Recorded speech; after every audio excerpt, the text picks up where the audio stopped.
High school football fans, welcome back to Friday night, to pure spirits, to pure sport. Welcome back to high school football. Fans, I'm IHSA Commissioner Paul Knighty, and I just want to say, welcome back! This is Friday night. This is Indiana high school football. This is your IHSAA.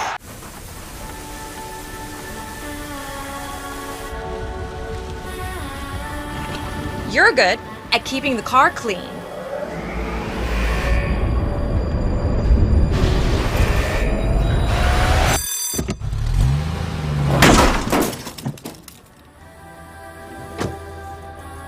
We're good at your insurance. Start with Indiana Farm Bureau Insurance, online, over the phone, or in person, and stop knocking on wood. You're good at basement basketball.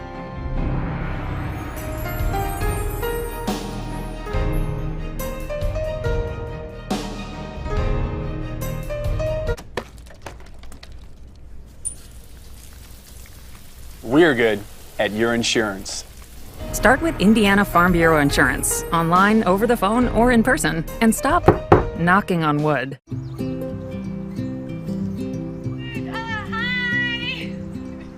You're good at making big announcements. We're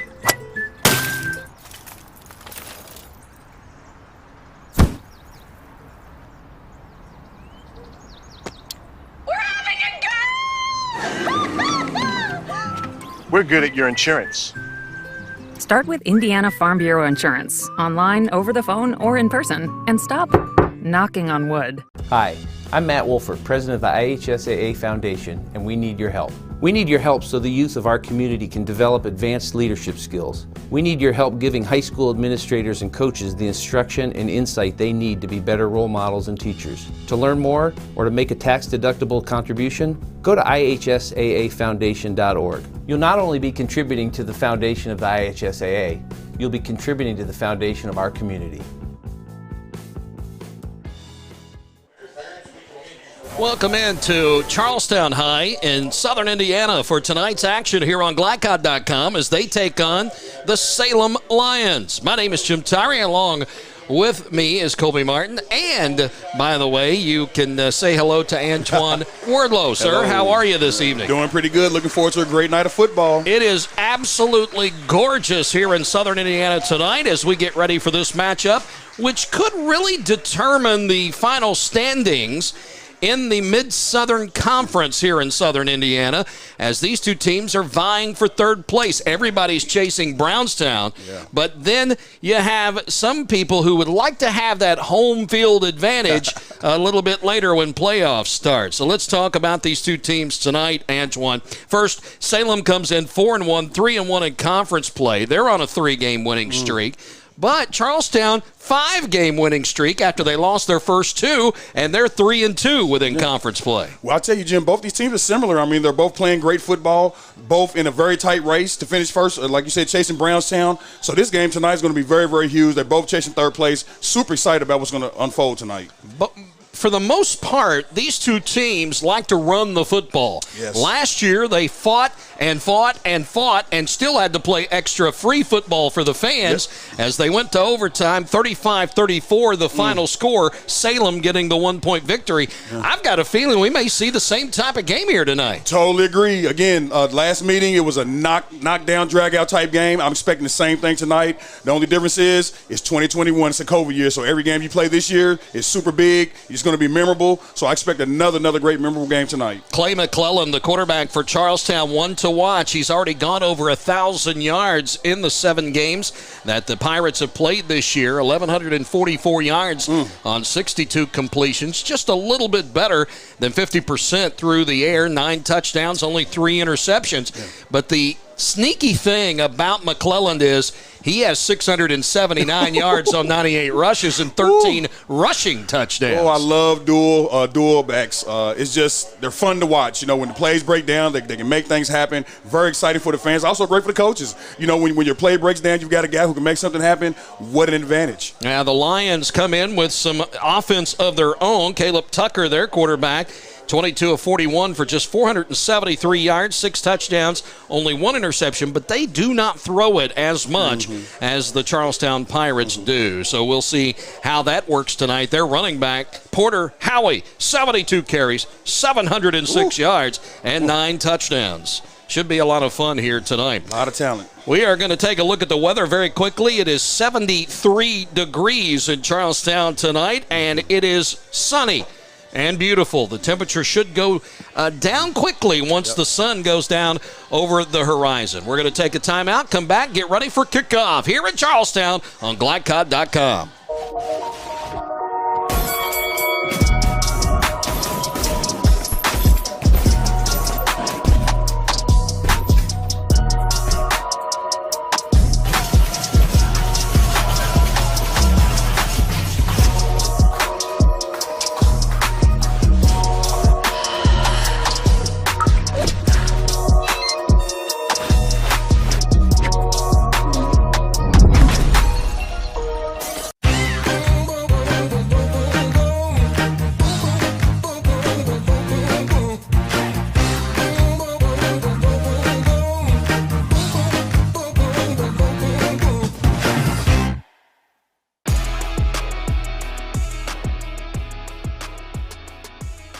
Hi, I'm Isaiah. And I'm Grant. I'm vape-free because I've witnessed and experienced firsthand how tobacco can affect teens who want to escape from school, work, or other social activities. When it comes to curbing teenage use of tobacco and e-cigarettes, actions speak. Voice Indiana engages, educates, and empowers teens throughout the state to take action by promoting and celebrating a lifestyle free of tobacco and e-cigarettes. Find out how you can be part of the statewide youth empowerment movement and help end teenage nicotine use by going to voiceindiana.org.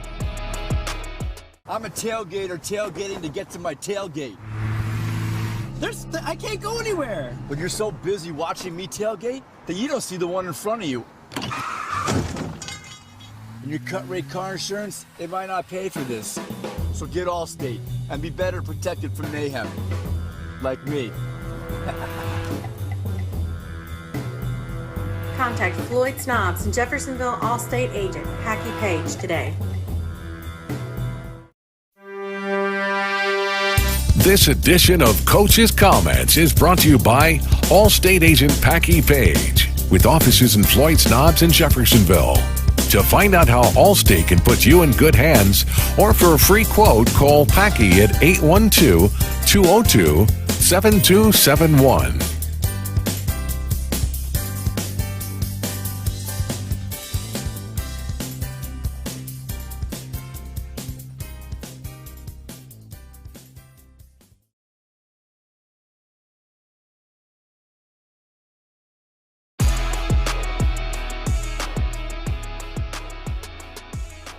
Hi, I'm Isaiah.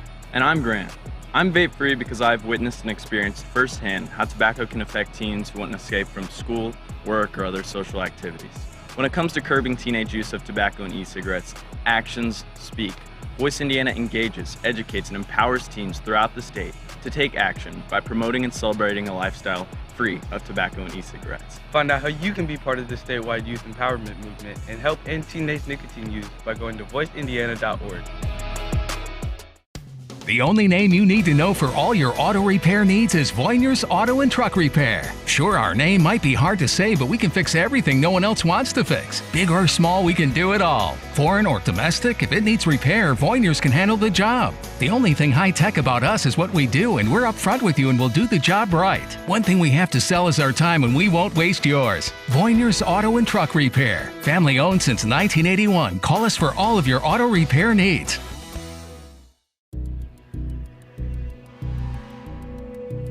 In one fell swoop, one innocent city will be left with one burning question. Where's Super Guy? What?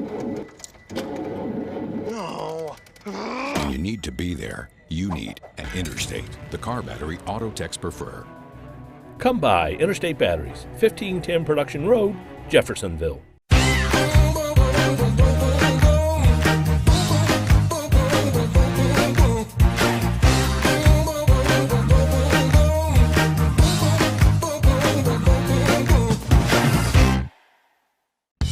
From Glycod, it's Jim Butner Auto's Southern Indiana High School Football. Jim Butner Auto in Clarksville, striving to keep you driving. Tonight's game is also brought to you by Interstate Batteries, outrageously dependable since 1952. Allstate Insurance Agent Packy Page, he puts you in good hands. The Clark County Health Department, promoting a safe and healthy community. ClarkHealth.net. Centric Credit Union, centered around you. Community Action of Southern Indiana, helping people, changing lives. Carter Family Dentistry in New Albany. Our Place. Priority Radiology. And by Clark County Sheriff Jamie Knoll.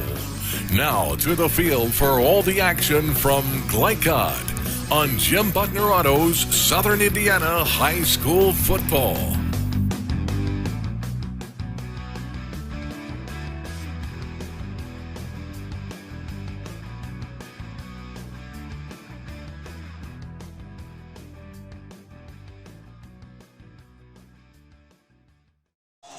Coin toss is taking place, and Charlestown won the toss. They have elected to defer to the second half. They will be kicking away to Salem.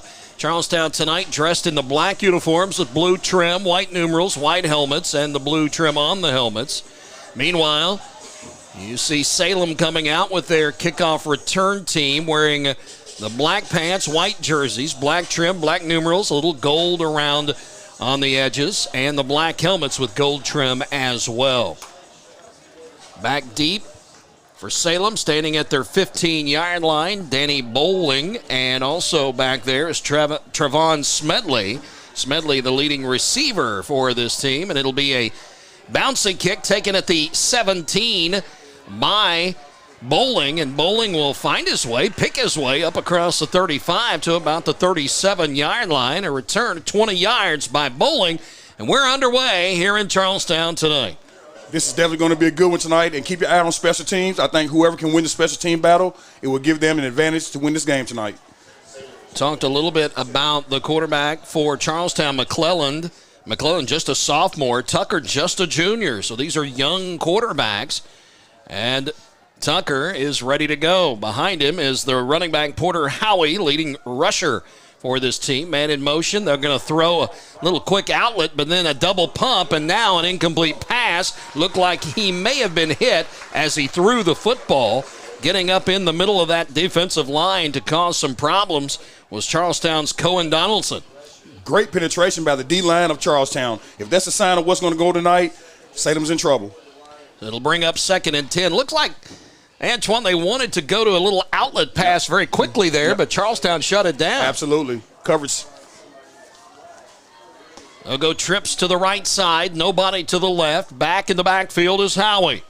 In motion, another receiver. Turn, Howie gets it. No, he pulls it out. Quarterback Tucker gets around left end, may have picked up a first down. He has a nice-sized quarterback, too. 6 foot, 185, showing a lot of speed. Got around the corner pretty fast. Charlestown's going to have to keep their eye on this quarterback. Getting over there to make the tackle was Jaron Almasiga, who made the kickoff, by the way, for Charlestown. And it was a gain enough for a first down, 10 yards on 2nd down for the quarterback Tucker. And good field position here at the 47-yard line for the Lions. Again, that trips formation out to the right side. Devin Rivers, the senior, is the one in motion. Now they'll go to Howie, and Howie lucky to get back to the line of scrimmage. Penetration again, Antoine. Yes, it was. I'm not sure if that was a broken play. It almost looked like he wanted to hand it off. But again, with these type offenses, who knows? Great stop by Charlestown nonetheless. Chase Benner, the defensive end, senior, 6'6", 215, and Malachi Rios, the junior, getting penetration that time. A no gainer for Howie on the run. From the sideline, in comes Tucker with the play call. Second down and 10 after the tackle for no gain. This time they'll switch receivers. So it started to go to the left. Now 2 will go over to the right. And joining them will be Rivers. This time the in motion goes Bowling, and Bowling's going to try to get the right edge. He's not going to get there. What a tackle coming in to make that one for Charlestown was Josh Andrews, the junior, the defensive back. Great play by the defensive back. But I tell you what, I'm noticing that Charlestown is in a man-to-man defense, so look for Salem to try them deep here soon. A loss of a yard, tackle for loss there for Andrews, and it'll bring up 3rd and 11. The only first down that Salem was able to get in this drive. This is the opening drive of the game. They ran the quarterback after pulling it out on the RPO. He went around left edge and got 10 yards. That's been the only thing they've been able to do on a positive side.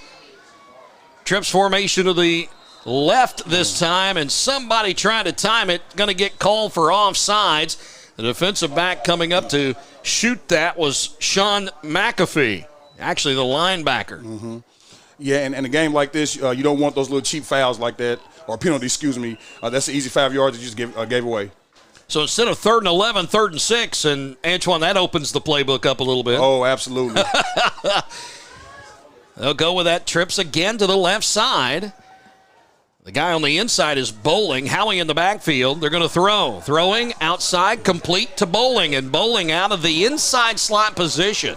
Able to pick up the first down on the out pattern to the Charlestown 40-yard line. Caleb Tucker, he looks very composed right now. Again, that was a simple route across the middle of the field. He found the receiver. Number 2, Danny Bowling. It's a pretty simple play. Move the chains.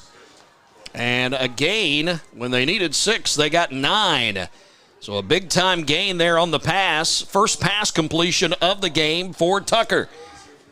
We mentioned in the pregame, Tucker this year, 22 of 41 coming into the game for 473, 6 touchdowns and an interception. Going to throw again, finds a man in the flat, complete at the 35, falling forward to the 33-yard line is Grant Mahurin. Mahurin, the senior, 6'1", 180. Yeah, and Caleb's doing a great job of passing the ball around. And got a couple receivers have already gotten stat sheets. Again, so this is a great sign for Salem. I think Charlestown's going to have to buckle down in the defensive backfield and cut out some of these short routes. 2 yards away from the stick, so it's 2nd and 2. 8-yard gain on the catch by Mahurin. His first of the game. Second completion by Tucker. He's going to throw again. And pressure makes him throw it a little bit earlier than he wanted to. Going down the left hash mark that time was Trayvon Smedley, but he was covered well. And that was great penetration by number 57, Alex Harden. He's a 5'9", junior. Great pressure. That's what they're going to have to do to slow him down, get pressure on him. So 3rd and 2 coming up. Charlestown playing the run extremely well. We'll see if Salem wants to throw the football here, as they've not been able to run in the middle of the field. At the 32 of Charlestown. 2 guys back there with the quarterback. Howie will get it and get close. It depends on the spot, and I think they're going to give it to him. Porter Howie, the senior, able to fall forward and pick up the first down. They needed 2, and he got 2 and some inches. Absolutely. What a luxury to have a big back in the backfield like that. He puts his head down. He's always going forward. Again, when you need a yard or 2, you've got the perfect guy in the backfield for that. Great job. He switched it up a little bit, showed him 2 backs behind the quarterback. Yeah, and they do it again here as they bring Rivers back into the backfield. He starts one way, gets the handoff, caught in the backfield, not going to get away. The first man through to get him was Malachi Rios, and he got help from McAfee, the linebacker. They drop him for a 3-yard loss. Again, that was a great job, Charlestown, with the pressure. I think we're going to have to see more and more of that tonight if they want to slow this Salem team down. 2nd and 13 coming up now for Salem. We've seen him complete or at least convert a 3rd and 11 after an offside call and then a pass play. Got him out of some trouble. They stick with that 2 backs in the backfield, 1 on either hip of the shotgun quarterback in Tucker. Rivers and Howie, they'll go Rivers. No, it's the quarterback. He pulled it out, and he's going to be dropped. He won't get back to the line of scrimmage. Charlestown's rush really giving problems to Salem, as it was Cohen Donaldson and help from the cavalry. Yes, I mean, early in this game, Salem's offensive line was getting a tad bit of a push, but now Charlestown's D-line is buckled in, and now they're getting the push, and it's making dividends. 3rd and 14 after the 1-yard loss by Tucker. They got to the Charlestown 30, and since then it's been backwards the whole time. 3rd and long. Shotgun. Howie is behind the quarterback. Tucker, 3 receivers right, 1 left. Snap. Not a lot of time. They pick up the blitz, and then the pass knocked down, wanting to go across the middle at the 20-yard line. They had bowling, but then knocked down by the defensive back. A nice play by Almasiga. Yes, it was. I mean, I am a big fan of great defensive backs. Great defense. Uses left hand to bat the ball down. Fundamental play. Great job, Charlestown. Antoine, no man's land here. You go for it on 4th down? Let me see here. You at a 4th and 14. I mean, it's a big game. You got confidence in your quarterback. Looks like they're going for it, Jim, no matter what I say. They were listening to you, Absolutely. Antoine. 4th and 14 from the 34 of Charlestown. Empty back. Nope. Check that. They're going to keep bowling in the backfield. Fake the jet sweep. Now throwing middle of the field. Intercepted. Almasiga. And he's up to the 35, to the 40, and he's knocked down there. Almasiga on 4th down gets the interception, and the turnover will give Charlestown great field position. You know what, Jim? You're not going to believe this, but I was just about to say I think number 8 is going to get a pick tonight. Just the way he's got his eyes on the quarterback. The quarterback kind of showing where he's throwing, and that's a DB's dream. I play safety at U of L, and when you can read the quarterback's eyes, there's going to be picks all night. Great job, Charlestown. Quarter number 1, first drive of the game ends in a turnover as Charlestown's Almasiga makes a pick and gives his team good field position at their own 40-yard line. 6:59 to go, first quarter. Now we get a chance to see Clay McClellan, and he's going to go jet sweep here to Almasiga, and Almasiga's not going to find a whole lot of running room. May have gotten a yard to the 41, driven back by a gang of the Salem Lions, led by Rogan Howie, the junior linebacker. Very curious to see offensive play calling for Charlestown tonight. I think it's going to be very key to dissect this Salem defense to make things happen. So I'm real curious to see what the O coordinator for Charlestown has in store tonight. If you see number 78 on your screen, the big 6'8", 320-pounder, that's Keonta Goodwin, who is a UK commit. Will be playing football for the University of Kentucky after this year. Wow. 2nd and 9. He's on that left side. You can see him on the edge. Fake the handoff, middle pass complete to the 50, to the 40-yard line into Salem territory. The wide receiver, Xander Morris, catches the pass on the slant, gets a first down. Jim, I tell you, it was a great pass, but when they go back and watch this film, they're going to look at that route by number 15, Xander Morris. What a slant route. When you run the slant correctly, that's what happens in the end. Great execution, Charlestown offense. 18th catch of the year for Morris. He came into the game with 246 rushing yards and 3 touchdowns. Ball at the 39, 1st and 10. They'll go handoff in the middle of the field. Not a lot, but enough, as Logan Harvey will get the handoff and make his way for about 3 to the 36. I mean, that's a pretty nice game for your first down. That opens up the playbook a little bit more for 2nd down and 3rd down. So I'll take that. 3 yards, good run. Is it just me, Antoine, or does Salem look to be a bit undersized against that Charlestown offensive line? Jim, I've taken my glasses off twice to make sure I wasn't tripping. I think you're right. 2nd and 7. Real tight formation here with a wing on both sides. Now in motion is one of them. They're going to have the quarterback roll to his left, throw down the field, got a man, and incomplete. Had him at the 13. The wide open receiver was Jake Helton, but a little bit overthrown as the quarterback, McClellan, threw that on the run. Yes. There was opportunity for a big play there, although the DB number 4, Grant Mahuron, he's a senior, a 6'1", 175 DB. He was there to make the play, but I think if the pass was a little longer, they had a better opportunity to complete it. They'll go back to it tonight. 5:23 left to go, first quarter. Charlestown on their first offensive series. They stopped Salem with an interception on 4th down at the 40-yard line on their side of the field, trying to get into the end zone. Throw by McClellan, complete to the 27, knocked out of bounds at the 25. Receiver making the catch, Chase Benner, big 6'6", 215 senior, is a big-sized target.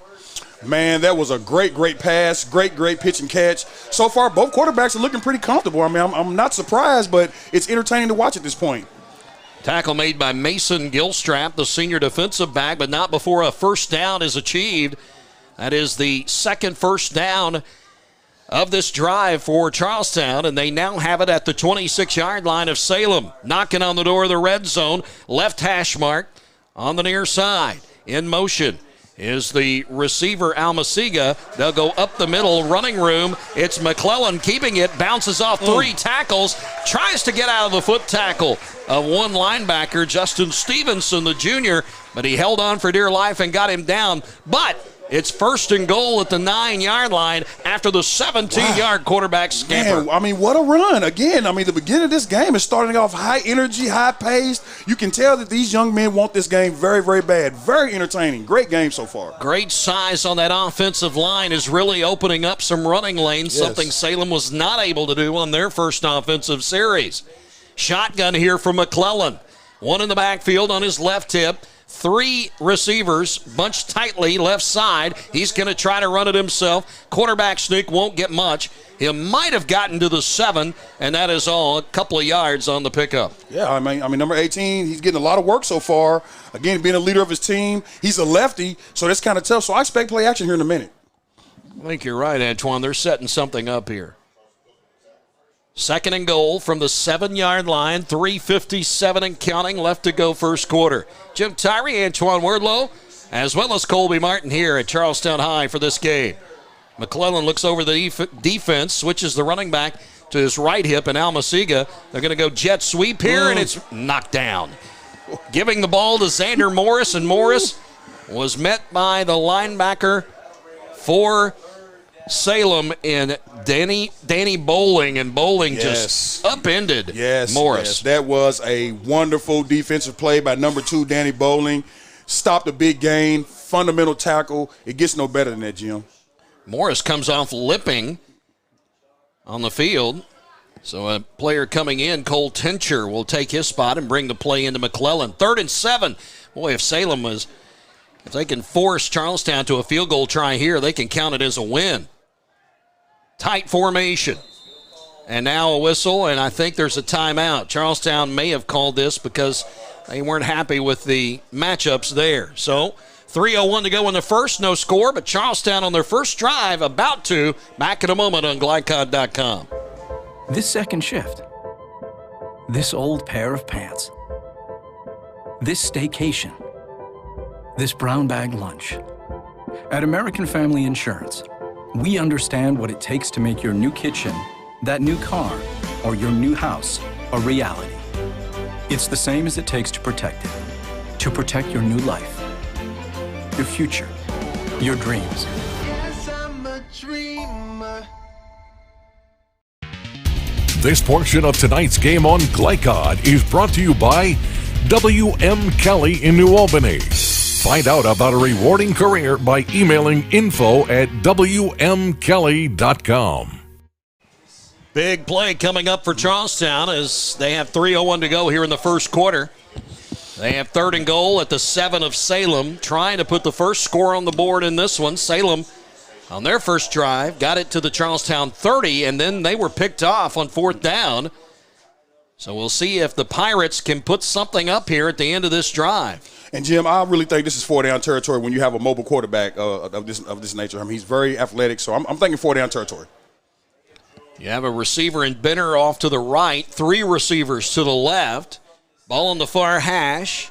Goodwin calling out protection coverages, and to throw is the quarterback McClellan into the end zone, tipped away. He had 2 receivers in the same area in Ottersback and Jake Helton, and I'm not sure they knew which one was supposed to get it. Yeah, but I will say this, the quarterback had pressure coming from the left side, so although he got the pass off, he kind of had to rush it a little bit, which made it a little bit high and long. So great defense by Salem. Is this 4-down territory? They're going for the 3. All right. They got a great kicker in Almasiga. Jaron Almasiga, the senior, 5'10", 170. He has been fantastic this year. Yeah, that is a luxury to have a kicker, too, I tell you. Sun going down.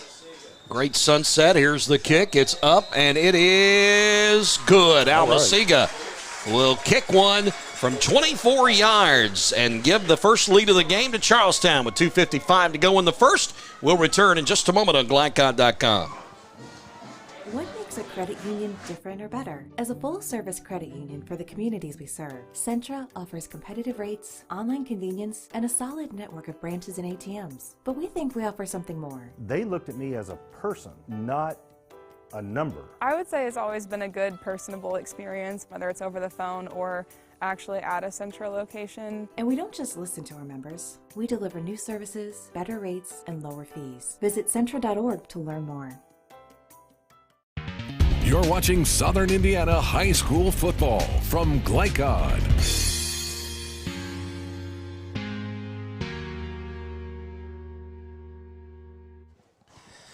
First score of the game up on the scoreboard belongs to the home team, Charlestown. They have a 3-0 lead after the 24-yard field goal of Jaron Almasiga. Got to the 7-yard line, did Charlestown, but could not go any farther. Salem, the defense, shut the door. And here's the kick by Almasiga. It's going to be a line drive over the head of Bowling. Bowling has to go back to the 9 and pick it up.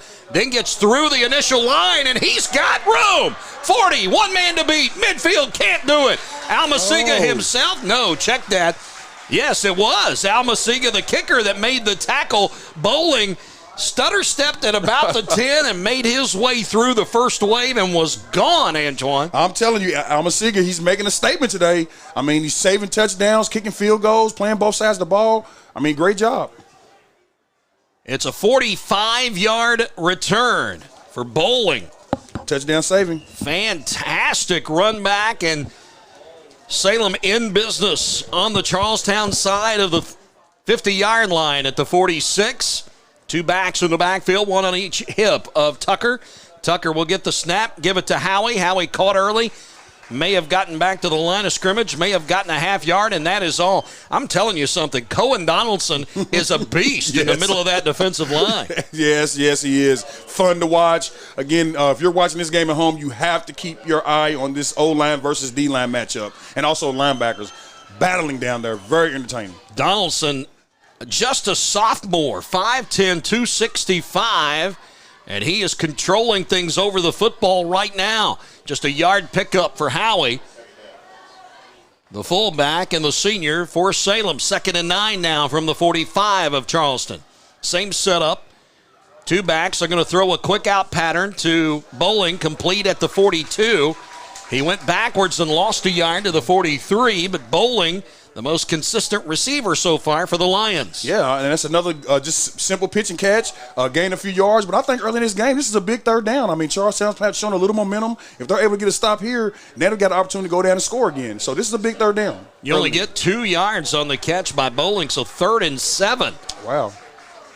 That's kind of against the zone defense. You just find the soft spot. Yes, absolutely.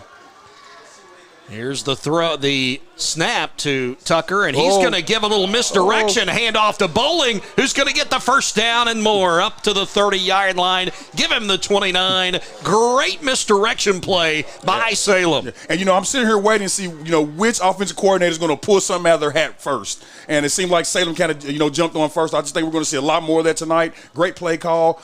Charlestown defended it pretty well, but they did give up a first down. Gain goes for 16 on the run and a first down for the Lions. 1st and 10 from the 29 of the Pirates. This is as deep as they've been in their 2 drives. Just a minute to play in the first quarter. Tucker's going to roll to the left, keep the football, duck inside the hash, and get down to about the 20-yard line. Good exterior blocking that time. Man, I'm telling you, and that was the potential to be an option play, so you have to keep your eye on the quarterback and the running back. So Charlestown did a great job. They just got a great quarterback running the ball right now in Caleb Tucker. 2nd and 1. He got 9 on the carry to the 20-yard line, and now just an inch away from the red zone are the Salem Lions, trying to answer the early field goal by Charlestown on their first drive. 2nd and 1, far hash, 2 backs, 1 on each hip, and a low snap. Howie will get it, and the ball loose. Fumble. Is it recovered by Charlestown? Let's wait and see. They're going to unpile everybody. It is Charlestown football. Another turnover, 2nd of the game. And, Jim, that's what I was talking about, momentum. It's a home game. Senior night. I mean, this is a very big night, so that is an excellent job out of Charlestown defense to get that turnover. Officially, they will not have gotten into the red zone, the ball outside of the 20-yard line, and it'll be 1st and 10 after the fumble, and 13 seconds remaining in the first quarter. So Salem has had the ball twice, and both drives deep into enemy territory, but end in a turnover. So let's see what Charlestown does on the last play of the first quarter. They're going to let the quarterback McClellan take off, gets away from a tackle, gets across the 25, up to about the 29-yard line, a gain of 8 on first down, and that'll bring us to the end of the first quarter. Back in a moment, it's 3-0 Charlestown on Glycod.com. As COVID-19 continues in our community, we are seeing increased cases in the younger population. While severity may be lower, there are still many health issues associated with infection, risk of transmission to other vulnerable citizens, and increasing the rate of development of variant strains. This is why the CDC recommends you get vaccinated. For more information or to schedule a COVID-19 vaccine or test, visit www.clarkhealth.net. Again, that's www.clarkhealth.net. Let's be honest. You don't see Grandma nearly enough. Which means the dead car battery you've spent the morning dealing with has robbed her of precious grandkid time. It's unfortunate, sure, but it's not like she's going to write you out of her will or anything. Right? When you need to be there, you need an Interstate. The car battery auto techs prefer. Come by Interstate Batteries, 1510 Production Road, Jeffersonville. You're watching Southern Indiana High School football from Glycod.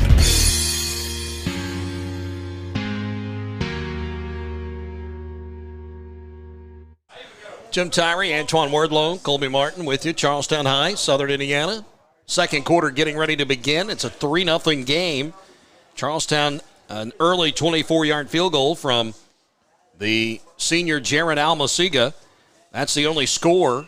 Salem with 2 turnovers deep into enemy territory. Now, once again, 2nd and 2 here for Charlestown on their second drive of the game. And somebody moved. That right tackle moving over there, Nathan White, a little bit too early. Yeah, so far both teams are doing pretty decent with the penalties. You want to try to keep those down. The team is able to do that. It gives them a better chance to win. Ball goes inside the 25 to the 24, 2nd and 7 now.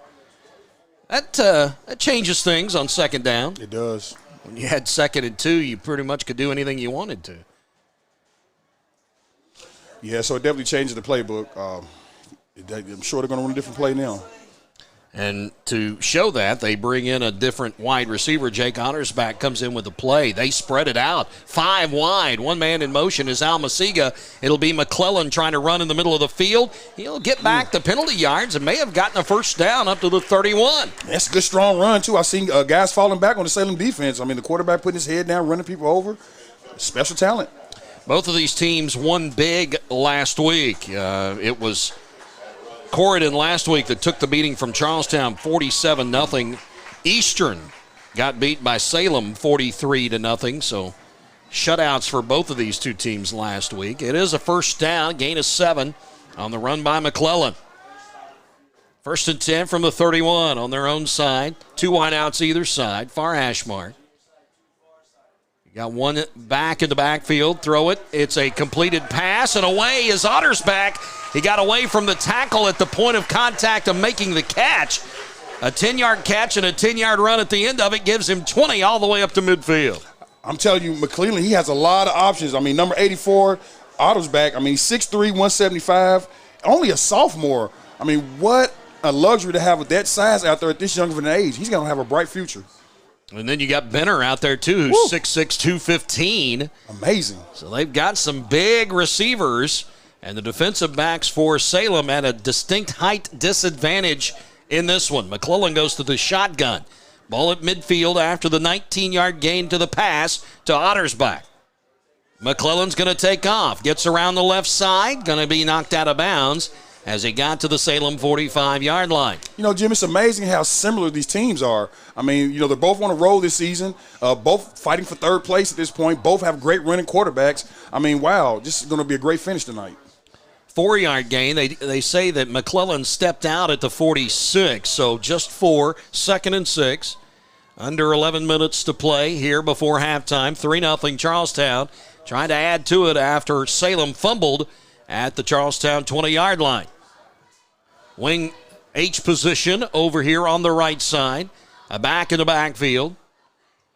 McClellan gives it to the H-back in Morris. Morris left side, not going to get a whole lot. Driven out of bounds. First guy to get over there was Justin Stevenson, the defensive back. Now, he's a guy that can give you some height, 6'3". Yes. Listed at 165. Yes. I mean, all these young men are pretty, have nice height on them, a nice speed. But I'm going to tell you, there's a matchup down here on the bottom that I'm like seeing. I like this number 84 on this number 26 DB for Salem. I expect the coordinator to challenge this DB here soon. Just a yard pickup on the little H-back pitch. So 3rd and 5 from the Salem 45. The back in the backfield is Almasiga. McClellan snap on the shotgun, throws quick to the outside, and it is incomplete. For a moment, he had Benner over there, and just a little bit outside of his fingertips. As coming up to help out on the coverage was Stevenson once again. And that would have been a tough catch, but as this young man matures, those are the type of catches that you'll try to pull in. If your hands get on them, the coach will expect you to bring it in no matter how tough the pass is. Jason Hawkins is going to play field position. You agree, Antoine? Absolutely. Hawkins in his 13th season, 103-46. Started at Shawnee down in Louisville in 2006 as a head coach. Stayed 1 year. Here's the punt by Almasiga. Or checked that. Was it Almasiga? Yes, it was. Taken at the 6 by Stevenson and immediately tackled. Good job by the gunner that time, and honors back to get down there and make the tackle. Just a 2-yard return. That is a big-time punt as well. To get that down inside the 10, which is what you're trying to do, I mean, that's big time. So Almasiga, the kicker of all trades down there. Yes. Punter, kicker, place kicker. And then carries the football as well. So, you know what, Jim? I never understood how the kickers kick the ball. Every time I tried, I felt like my toe was broke. I mean, I just could never figure it out. But man, he's a great kicker. I'm really impressed with him so far. It was a 41-yard punt that was returned for 3 yards to the 8-yard line. Here's a handoff to Howie up the middle. He'll get back to the line of scrimmage, and that is all. And the the black shirts that got there first, it was in the middle of that defensive line. Malachi Rios, we've called his number several times tonight. Yes, and Salem needs to be careful here. This defense of Charlestown is rolling right now. They're getting a lot of pressure, getting a lot of push on the O-line, so Salem really needs to get rid of this ball a little bit quicker. And they've already turned the ball over twice tonight, an interception and a fumble. Yes. Looks like they'll go with 3 receivers to the right here on the near hash. Tucker waiting for the snap. And somebody stepped across. It's going to be offsides. They're trying to time that snap, and they've been guilty of an offsides twice tonight in doing that. Quarterback's doing a great job with the hard count. Now that gives you a little breathing room if you're Salem. Gets the ball up to the 13, and you're now facing 2nd and 5. Yeah, big 2nd and 5 too. Let's see. Under 10 minutes to play before halftime. They may not be so quick on that blitz this time, Antoine. I know. Tucker, handoff, Howie, middle of the line, nothing. They just cannot run the football in the middle right there. Yeah, I think it's safe to say that this Charlestown defense is rolling at this point. Not to say that Salem is not capable of making a big play because they've got a mobile quarterback as well. But I think this defense for Charlestown is dialed in right now, Jim. Donaldson and McAfee on the tackles. 3rd and call it 4. We'll give him a half a yard up to the 14. And if Charlestown can get a stop here, now we're going to see Salem's punter get tested because he will be punting close to the end zone. Timeout, Salem. Good timeout. 9:07 left to go before halftime. 3-0 Charlestown. Back in a moment on GlideCon.com. I'm a tailgater tailgating to get to my tailgate. I can't go anywhere. But you're so busy watching me tailgate that you don't see the one in front of you. And your cut rate car insurance, they might not pay for this. So get Allstate and be better protected from mayhem. Like me. Contact Floyd Snobs and Jeffersonville Allstate agent Packy Page today. You're watching Southern Indiana High School football from Glycod.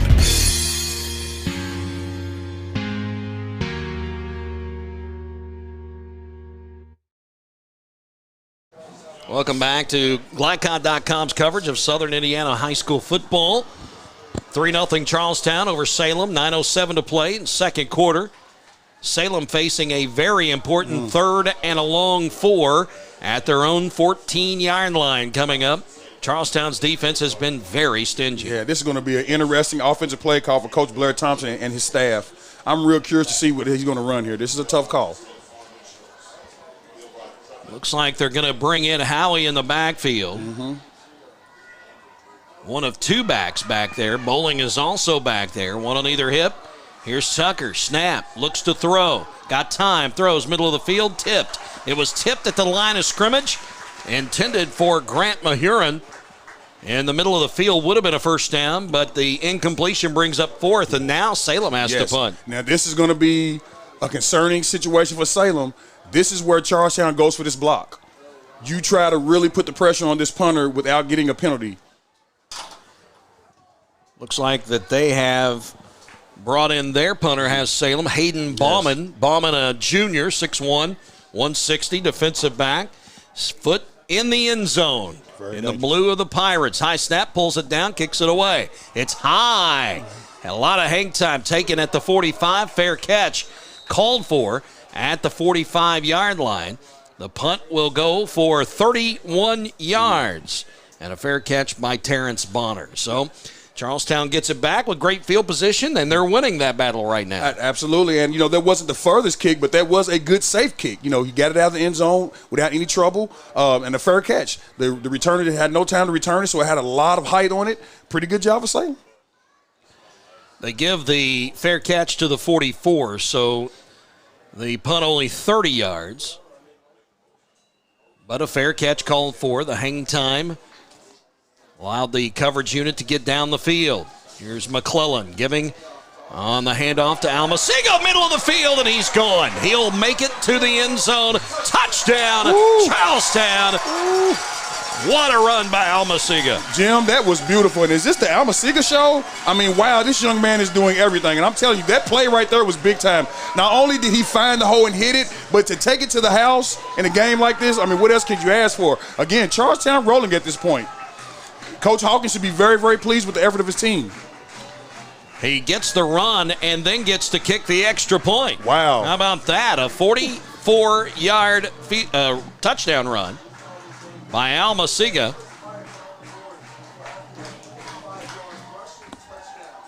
And here's the extra point. Snap is there, placement there, low kick, but it went through. And Almasiga makes it a 10-0 game with 8:50 to go here in the second quarter. Back to see if Salem can answer on Glycod.com.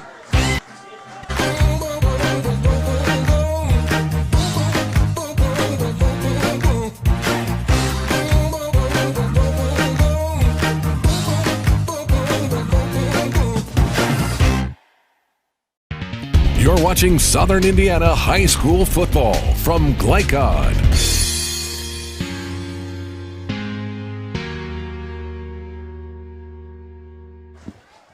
Welcome back to the Jaron Almasiga show as he has kicked a field goal of 24 yards.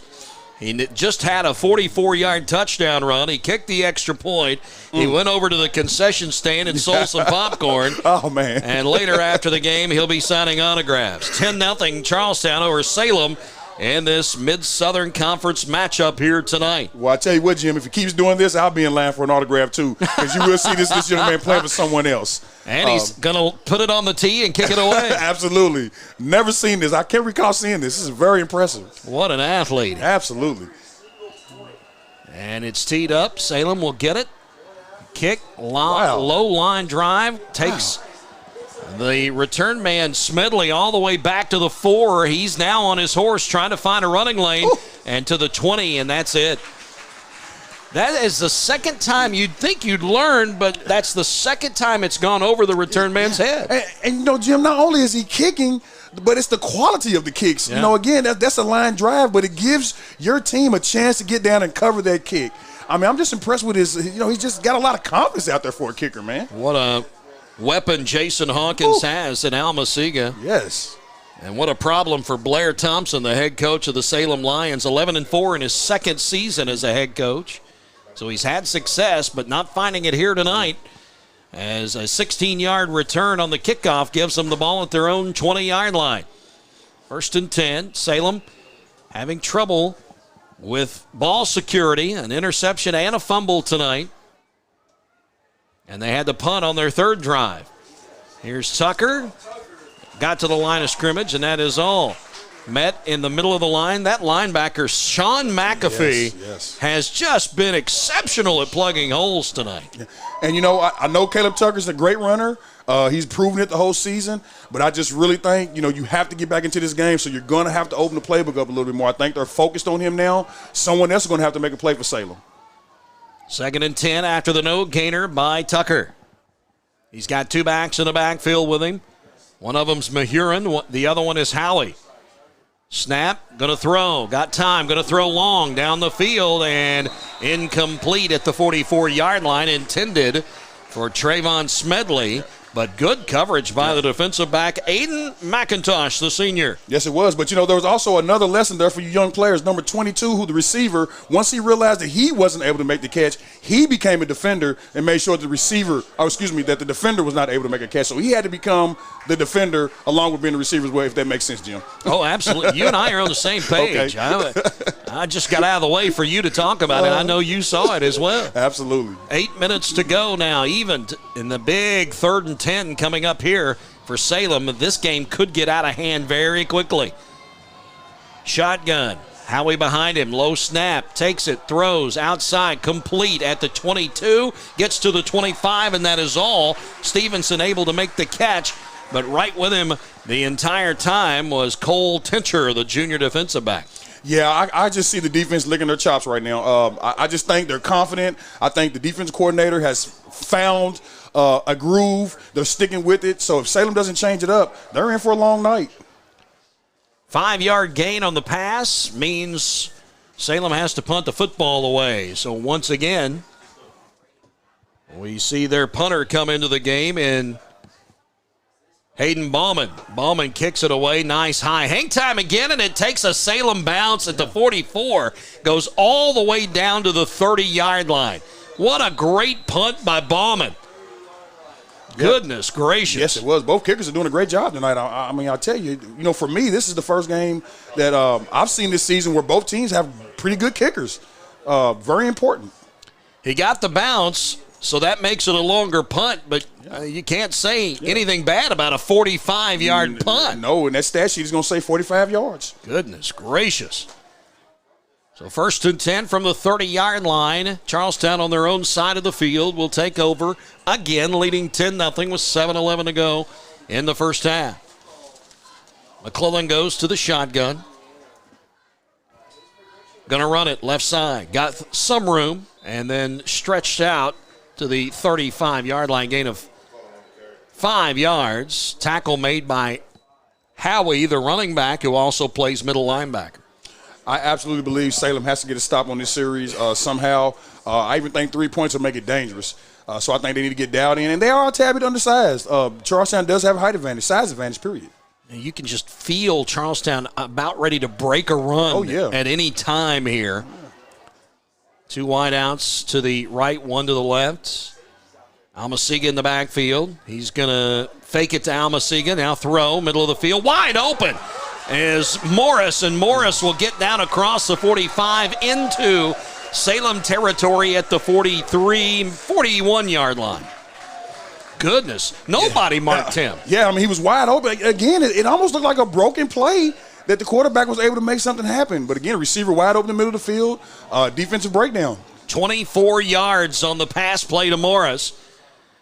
And he was so wide open, I think he was surprised and didn't take off running right away. But, that was a great job for him to stay open because, again, I think the play was kind of broken, but he, waved his hands in the air to let his quarterback know he was open. Good job. Alma-Siga in the backfield again. 2 wideouts right, 1 left. Ball shaded toward the left hash to throw. Pump fake. Now McClellan going to let it go. Otter's back. Could not pull it in. Hit him right in the chest and bounced away as It was Stevenson on coverage down at the 7-yard line. Good job by Stevenson to stay in front of the receiver and make sure he couldn't get a clear view of the football. Yeah. But on the flip side, I do like this matchup. I told you this number 84 down here on this DB, he has the size advantage. Not sure if he has the speed advantage, but if the quarterback can get it up and make it a jump ball, number 84 can make a play tonight. Ottersbach already has 1 catch in this game. Coming in tonight, he had 454 yards on 19 catches for 5 touchdowns, so he is used to catching the football. Throws, middle of the field, Ottersbach in stride, and he can't make it in. Stevenson caught him at the 10-yard line, tripped him up, and falling forward to the 4 is Ottersbach. But a 40-yard, check that, 37-yard pass play across the middle. You mentioned it. Hey. You were watching for it. And then also, if you notice, they changed the DB. That was a different DB checking who was a little bit taller, but it still didn't work. I just think 84 has potential to dominate this game if they can get the ball to him. So now in the red zone at the 4, 1st and goal. After the 37-yard pass play to Ottersbach. What will McClellan do? My guess, he'll run the football. And he does. Starts left and gets tackled for a loss. Trailing the play for Salem was Danny Bowling, and Bowling knocks down McClellan in the backfield. Yes, I mean, Danny Bowling, he's a tad bit undersized, but his heart is humongous out there. I mean, he's on doing things on both sides of the ball as well. That's a great, great tackle right there by number 2, Danny Bowling. He was trailing the play, and when McClellan tried to cut it back and reverse things, there was Bowling waiting for him. At the 7 now, a 3-yard loss on the run by McClellan. He may not run it this time. Almasiga is the back in the backfield. 3 wideouts to the right side. 2nd and goal. Fake the pass. Now McClellan able to run. Right edge. Can he get in? He will. I don't think Salem thought he still had the football. I don't know. But I tell you what, they are having fun out here tonight. And that's kind of what you want to see from your team. You know, this shows toughness. This shows confidence. This is how you want to steamroll into the mid part of your schedule going into the playoffs. Very impressed with Charlestown right now. Love how the quarterback followed his blocker. Big out here blocking. Oh, shout out to the old linemen who are always doing those blocks. You really don't see it a lot. Great job, Charlestown. Super excited about what I'm seeing right now. Here's Almasiga on to kick the extra point. And it is up. Oh, he may have missed that one, did he? Yeah, no good. First mistake made by Almasiga tonight. That's okay. Missed the extra point. Leaves it at 16-0 with 4:46 to go here before half. Back in a moment on Glycod.com. This second shift. This old pair of pants. This staycation. This brown bag lunch. At American Family Insurance, we understand what it takes to make your new kitchen, that new car, or your new house a reality. It's the same as it takes to protect it. To protect your new life, your future, your dreams. Yes, I'm a dreamer. This portion of tonight's game on Glycod is brought to you by W.M. Kelly in New Albany. Find out about a rewarding career by emailing info@wmkelly.com. 7-yard touchdown run by the quarterback, Clay McClelland. His first of the night has put Charlestown up 16-0. That's his 14th rushing touchdown of the season. And this kickoff is going to go to the 14, picked up by Smedley, and Smedley will get across the 20 to the 23. There was a block over on the sideline that just absolutely annihilated somebody. We used to call that a pancake / a roach when you're on your back like that. But I'm going to tell you something on the serious tip.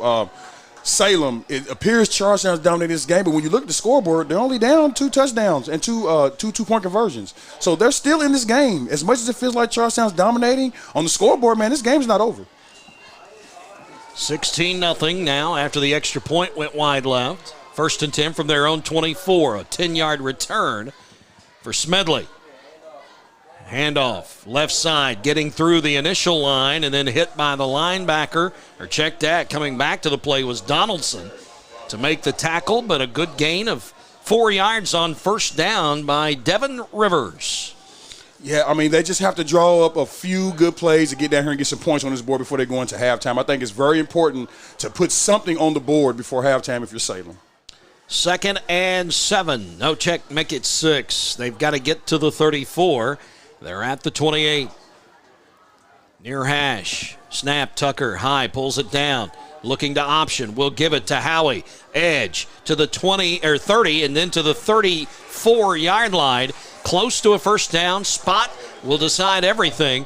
But a 6-yard run by Howie on the option play. Yeah, and I love Howie's size. But, normally when you run the option, you've got a speedster taking that pitch. So, again, you can set it up with Howie. But if you've got a speedster somewhere on the team, get him on the edge and you have a better opportunity of getting that corner. If you're Salem. They give him the 35, so 7 yards on the run and a first down. Salem desperately needs to put something on the board before halftime. 1st and 10 from the 35. High snap, pulled down, almost picked off Almasiga. Almasiga again, he read it. He was sitting out there as a linebacker in the flat and almost picked that off. Jim, I was just about to get my pen out for my autograph. I thought he had another one. I'm telling you, I will be in the line tonight. I mean, this young man's everywhere. It's very exciting to watch. As a former player, I love playing with guys like this. It makes everyone want to step their game up and play to that level. Especially you being a defensive player, that must be really, really nice to watch him. Well, Jim, in high school, I was an all-state receiver. I got moved to defensive U of L. I remember that. 2nd and 10 from the 35 now after the incompletion. Tucker with 2 backs. He's going to run the option again, pitches it back to Rivers, and he's caught in the backfield. This time, no sirree. It was Donaldson, but the first guy to get there was the linebacker, Terrence Bonner. Jim, this is big time. I mean, this has got to be great for everyone who's watching this game right now, especially the Charlestown faithful. They are playing some super, super defense, and we all know defense wins championships, so that's a great sign going into the middle of your schedule, going into the playoffs. Option play goes for -6 as they tackled Rivers in the backfield. 3rd and 16. And Salem has not had a good track record tonight when it has been 3rd and much, much longer than the sticks. And a timeout. They're going to let the clock run down, then call a timeout. 2:51 to go before halftime. 16-0 Charlestown. And Salem in a world of hurt with 3rd and 16. Back in a moment on GlideCod.com.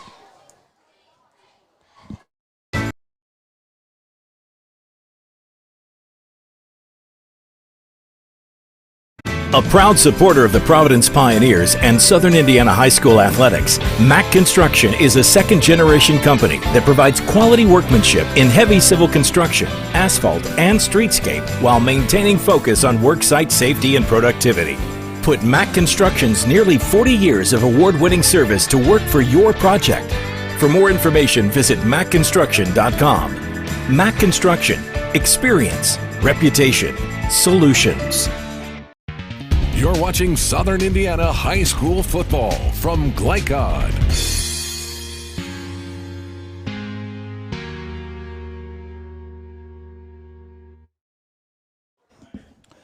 $2:51 to go before halftime. 16-0 Charlestown, and Salem is facing a 3rd and 16 from their own 29. Yeah. And, Jim, you might want to try to do something here because, again, you're giving Charlestown a couple minutes left if they're able to get this ball back.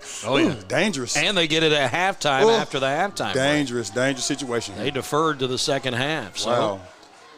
In motion goes Smedley. They're going to throw across the middle of the field, incomplete. He had 2 receivers in the area, Bowling and Mahurin. Not sure who it was intended for at the 40-yard line, but falls incomplete, and the punt unit going to have to come onto the field. And see, that's what that good defense does. I mean, in the beginning of the game, he was sitting back in the pocket, taking his time, doing his reads. Now he's kind of rushing. Passes are a little short, passes are a little long. So that's what solid defense does. It just disrupts the whole offensive scheme. Bauman will come back in and punt this one away. He's had a good night. He had a 30-yard punt and a 45-yard punt. Here's the kick. Another high kick. It's going to be short. Bounces at the 39 and takes a Salem bounce inside the 30 down to the 28-yard line. Wow, he's getting some bounces too. Yeah, he is. So a very good night for Bauman, the punter for Salem, but unfortunately, he's the only one that's had a good night so far for them. You know what, Jim? But I think there was a slight opportunity there for the return team. I mean, it was iffy. I mean, there's certain returners that would have picked that ball up and tried to make a play. So, again, I'm kind of torn on that particular play. But great punt by Salem's punter. Going to mark that. I'm going to give him 21, 31, 42. 42 yards on the punt. Oh, wow. For Bauman. Man. And now with 2:37, Charlestown in the 2-minute drill trying to add more. McClellan fakes the handoff. Going to throw down the sideline. Honors back, and he outrun the pass. Too short. With him, though, the entire way was Hayden Bauman, the guy who just punted. He's a defensive back, and good coverage by him staying in front of the receiver down the sideline. Yeah, I mean, it was great coverage. But, again, good pass. You're looking at a touchdown right there. So I think someone's seeing what I'm seeing. I mean, there is a matchup down here that you can take advantage of if you can get him the ball. And that was a timing route, too, Absolutely. Antoine. Yeah, they were trying to get him on the timing. Yep. 2nd and 10 from the 29. 2:33 now left on the clock before halftime. McClellan empties the backfield. 2 wide to the right, 3 to the left. That big man Goodwin on the left side of that line. Boy, is he a big guy. Yes. And it was Almasiga in motion, but McClellan will keep it, and he got tripped up. I believe it was Bowling. It was. Bowling that reached out, just tripped him up as he crossed the 30. He got to the 31. A 2-yard gain. It'll be 3rd and 8. You want to talk about getting the most out of a small package? This number 2, Danny Bowling, keep your eye on him. Toughness is not an issue. He's putting his head down there. He's taking on blocks. He's making sure no one gets to the outside. He's just playing an excellent football game so far. 5'5", 155. Man. Good things come in small packages. Yes. They send Honors back to the wide side on the left. 3 wide outs to the left side, 1 to the right. McClellan on 3rd and 8, and a timeout called, and I believe it's by Charlestown. It is. 1:51 to play before halftime, 16-0. It is Charlestown with the lead, and a 3rd and 8 coming up on Glycod.com. Nobody wants to be told that they have cancer. When you find out that you have cancer, you want to make sure and try to get it treated as quickly as possible. That's what Priority Radiology did for me. The time they saved me from fretting about it is something I can't repay. They got me my results within 3 hours. It's unheard of to get that kind of results that quick. I can't hardly tell you how important that was for my mental state. It really helped me get through that day. You're watching Southern Indiana High School football from Glycod.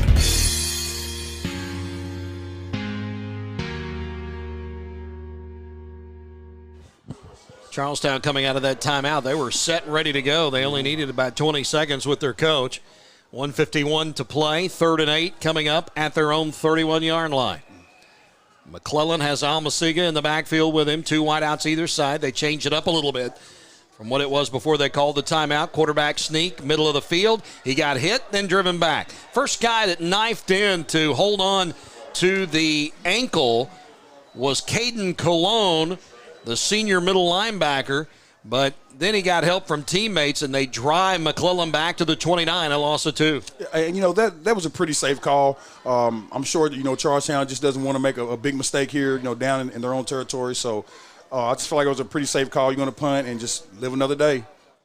They've got a different punter in here now. I thought I seen the number 12, right? Yeah, they brought in Wyatt Chastain, a sophomore, to give him a chance to punt this away. Wondering if this is a fake. 1:08 to go. No, he's going to kick it. I just wonder with a different punter. Nice punt. High, short, bounces at the 40 and takes a Salem bounce. Finally, Charlestown able to fall on it at the 44-yard line as Bryson Love dives on the football. And 59 seconds left to go here before halftime. Salem doesn't have very far to go. They only have 56 yards from pay dirt. Maybe they can get in position to possibly kick a field goal. 1st and 10 at their own 44. Whatever happens, though, Jim, you have to go for it here. I mean, you have to find a way to get some sort of points on this possession. You have a little bit less than a minute. I just think it's very important. Colby Martin, you saw this team at points during the season. Would you have expected this to be as lopsided as it has been in the first half? Not necessarily, but I've seen over the last couple of weeks, Charleston's definitely improved. Last week, really good. I think the size mismatch is really what's causing this right now. Maybe if we can find out if Salem gets some more size up there, possibly it gets a little bit closer in the second half. And here they go to a different quarterback. They take Tucker out, go to Bowling as the quarterback, kind of a wildcat look, Antoine, and he's able to get a good 6 yards, maybe 7 on first down. I mean, you have to open the playbook up. You have to bring it, bring it all out. Do anything you can to get some points. Clock running, though, now 35 seconds, 2nd and 3 from the Charlestown 49. They stay with that look. It's Bowling, and he's picking his way. Caught from behind, falls forward for a yard. And that may do it for the half. He gets to the 47, 48 now, timeout. Salem is going to use, I believe that's their last timeout. A yard gain by the running back Bowling out of the Wildcat makes it 3rd and 2 from the 48 of Charlestown. And a 3rd and 2 is not a guarantee. So you got to have the right play call here. It's not a guarantee. We'll keep it here because I don't think they're going to go the full minute on this timeout. 23 seconds left to go here before halftime. 16-0 Charleston, as you see the score. And it's been Almasiga and McClellan tonight. Almasiga, a 24-yard field goal. Touchdown run. McClellan with one. We'll tell you all about the scoring rundown during halftime. A whole lot more coming up here before the night is over. We'll get scoring updates if we can pass those along to you. Make sure we give those to you at halftime. Brownstown Central 14-0 over Silver Creek at the half. Columbus East 14, Jeffersonville 0 at the half. New Albany 21, Seymour 7 into the first quarter. Providence 6, Corydon Central 14. Here we go. Bowling going to throw down the field, and it's knocked away at the 18-yard line. A little short, intended for Mahurin deep down the sideline, but a nice job by the defensive back to knock it down in Josh Andrews. Yeah, I mean, absolutely. And, although that pass was not completed, I mean, that shows you that they have opportunities to make big plays. Again, Danny Bowling, he's small in stature, but he does a lot of things for this Salem team. And I think with 17 seconds to go, Salem being down 16 points, they can go into half feeling like they still have an opportunity to get back in this game. 17 seconds, as Antoine said, 4th and 2, but Salem is going to punt it away. They don't want to give Charlestown any chances at adding anything on that scoreboard. Here's the snap, and they're going to fake it. It's going to be Bauman around the right side. First down, 40, 36-yard line. And out of bounds there with 9 seconds to go. And he was able to get out of bounds. A good, tough, hard run. Still left a few more seconds on the clock, so I assume maybe you take a shot to the end zone, right? Maybe so here. With 9 seconds, you might even get 2 in. I don't know. 36-yard line. Maybe a quick out, get out of bounds, and get one more play in. That's a gutsy call by the head coach of Salem and Blair Thompson to try that fake punt on 4th and 2, and Bauman able to get away from one guy and easily pick up the first down. He's still in there, Bowling as the quarterback. Snap, looks to throw, flags, whistles, and a false start's going to be called on Salem. Yep. So, again, I don't know if you go back to the same play, maybe try to draw something up a little different. It's going to be a tall task, though, with 8 seconds left. They take it back to the 41, and they want 9 seconds back on the clock. The false start penalty was called before the snap, so back to the original amount of time that they had on the clock before the snap of the football. 1st and 15, although I think the down and yardage marker here is a moot point.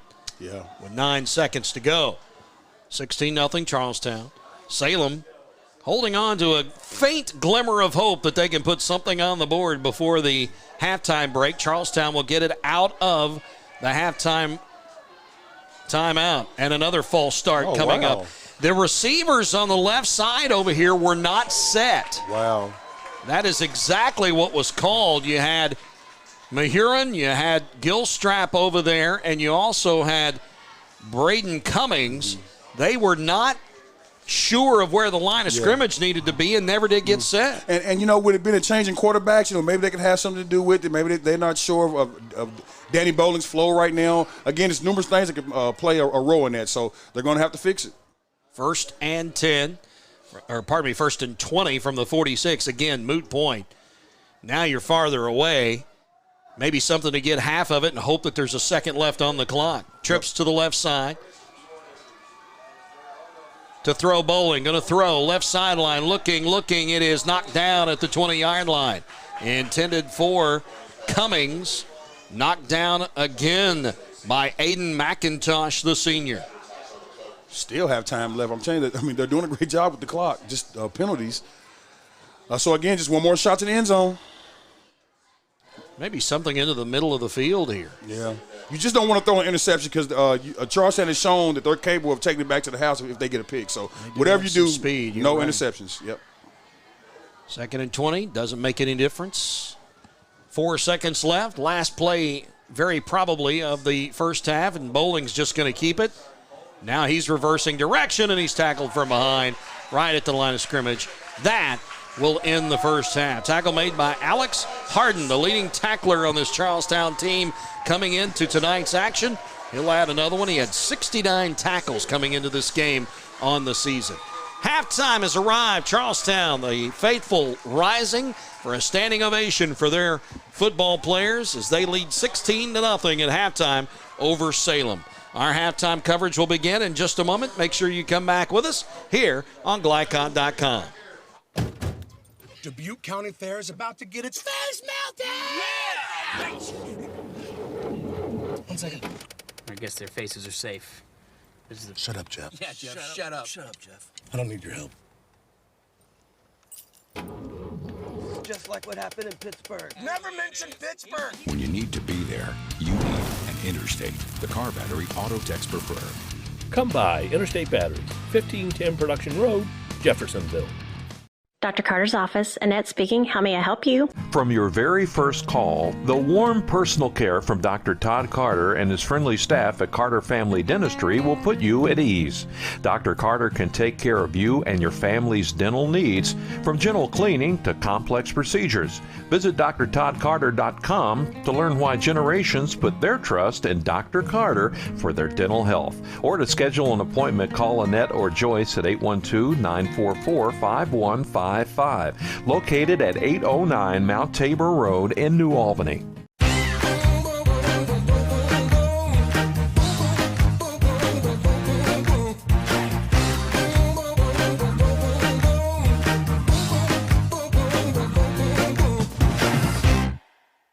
You're busy, always on the go, and when your car needs repaired, you need it done right. At Call's Body Shop, you can make an estimate appointment to better serve you. Just call 812-949-5245 and schedule a time that fits your schedule. They're open Monday through Friday, 8 to 5, and are family owned and operated. They've been serving Southern Indiana since 1954 at 2801 Mount Tabor Road in New Albany. It's your car, and you have a choice on your repair. Call's Body Shop. Can they fix it? Yes, they can. What makes a credit union different or better? As a full-service credit union for the communities we serve, Centra offers competitive rates, online convenience, and a solid network of branches and ATMs. But we think we offer something more. They looked at me as a person, not a number. I would say it's always been a good, personable experience, whether it's over the phone or actually at a Centra location. And we don't just listen to our members. We deliver new services, better rates, and lower fees. Visit Centra.org to learn more. Tonight's halftime report is brought to you by Centra Credit Union, centered around you. Find out about online banking and other services by visiting Centra.org.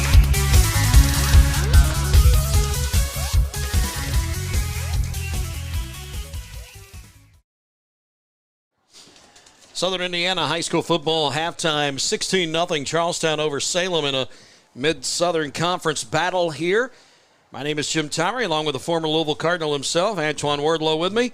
Colby Martin is around, so we're talking about this during the break, about how it's been a problem for Salem to find speed. They have not been able to find that guy that can kind of get behind the Charlestown defense, and it's showing right now as they've tried some deep balls on the sidelines, Antoine, but if you don't have anybody that can get behind that defense, difficult to make that game work. Absolutely, and I think, if they could find someone, who could pick the pace up a little bit. I really think that would help him a lot. Because right now you're getting a large dose of Caleb Tucker.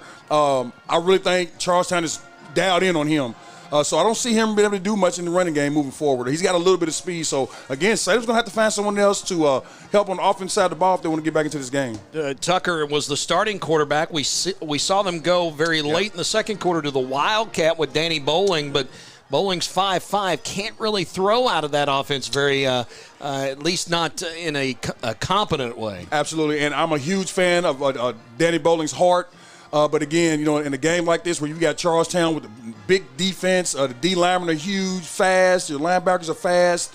He's just having a hard time getting something done. So again, offensive coordinator in the halftime needs to pull those plays out of their hat and start using them if they want to put some points on this board because they're still in the game at 16-0. On the Pirates side of the ledger, it's been the Jaron Almasiga show as well as a little bit of McClellan, the quarterback, thrown in.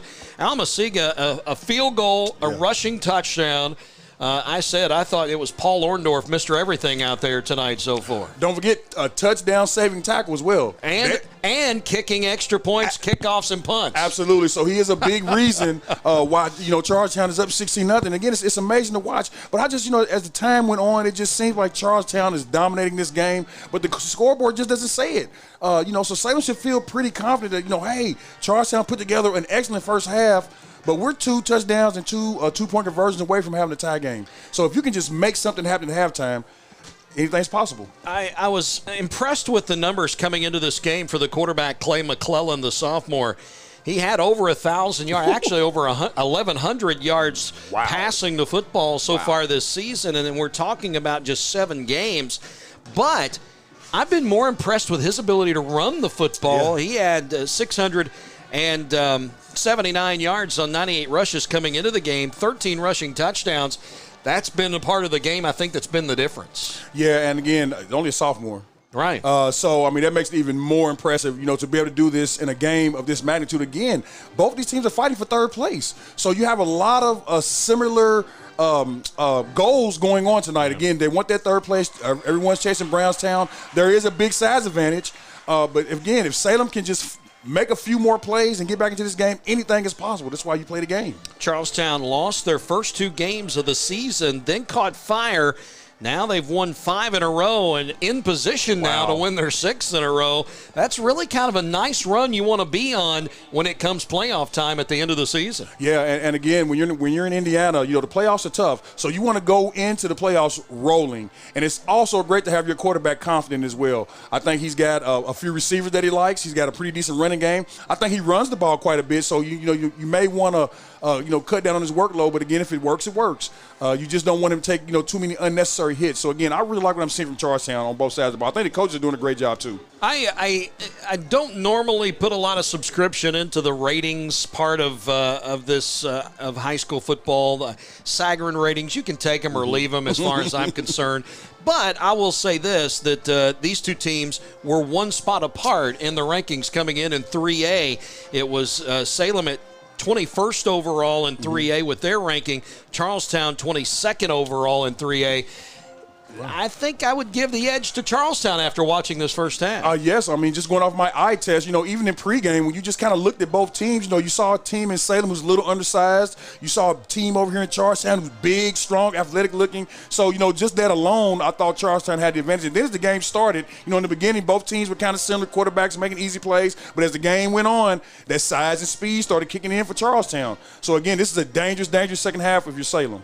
Salem won last year 35-34 in overtime, but Charlestown leads the series 30-23. Wow. And in the last 35 years, a little bit closer. Charlestown 21-19. So it's a very close series nonetheless. If Salem, they'll have to do something coming out of the locker room at halftime to make this one a closer game. 16-0 Charlestown. We'll take a break, come back, and talk a little bit more about this one and give you the scoreboard as well. This is Glycod.com. What makes a credit union different or better? As a full-service credit union for the communities we serve, Centra offers competitive rates, online convenience, and a solid network of branches and ATMs. But we think we offer something more. They looked at me as a person, not a number. I would say it's always been a good personable experience, whether it's over the phone or actually at a Centra location. And we don't just listen to our members. We deliver new services, better rates, and lower fees. Visit Centra.org to learn more. The only name you need to know for all your auto repair needs is Voyner's Auto and Truck Repair. Sure, our name might be hard to say, but we can fix everything no one else wants to fix. Big or small, we can do it all. Foreign or domestic, if it needs repair, Voyner's can handle the job. The only thing high-tech about us is what we do, and we're upfront with you and we'll do the job right. One thing we have to sell is our time, and we won't waste yours. Voyner's Auto and Truck Repair. Family owned since 1981. Call us for all of your auto repair needs. Opioid overdoses in Clark County are at record highs. That's why the Clark County Health Department is now training volunteers to administer to victims of opioid abuse the drug Narcan, which may reverse its effects. To find out when and where CPR and Narcan training will be available, visit clarkhealth.net. You can help control the opioid epidemic. A message from the Clark County Health Department. A proud supporter of the Providence Pioneers and Southern Indiana High School athletics, Mack Construction is a second-generation company that provides quality workmanship in heavy civil construction, asphalt, and streetscape while maintaining focus on worksite safety and productivity. Put Mack Construction's nearly 40 years of award-winning service to work for your project. For more information, visit mackconstruction.com. Mack Construction.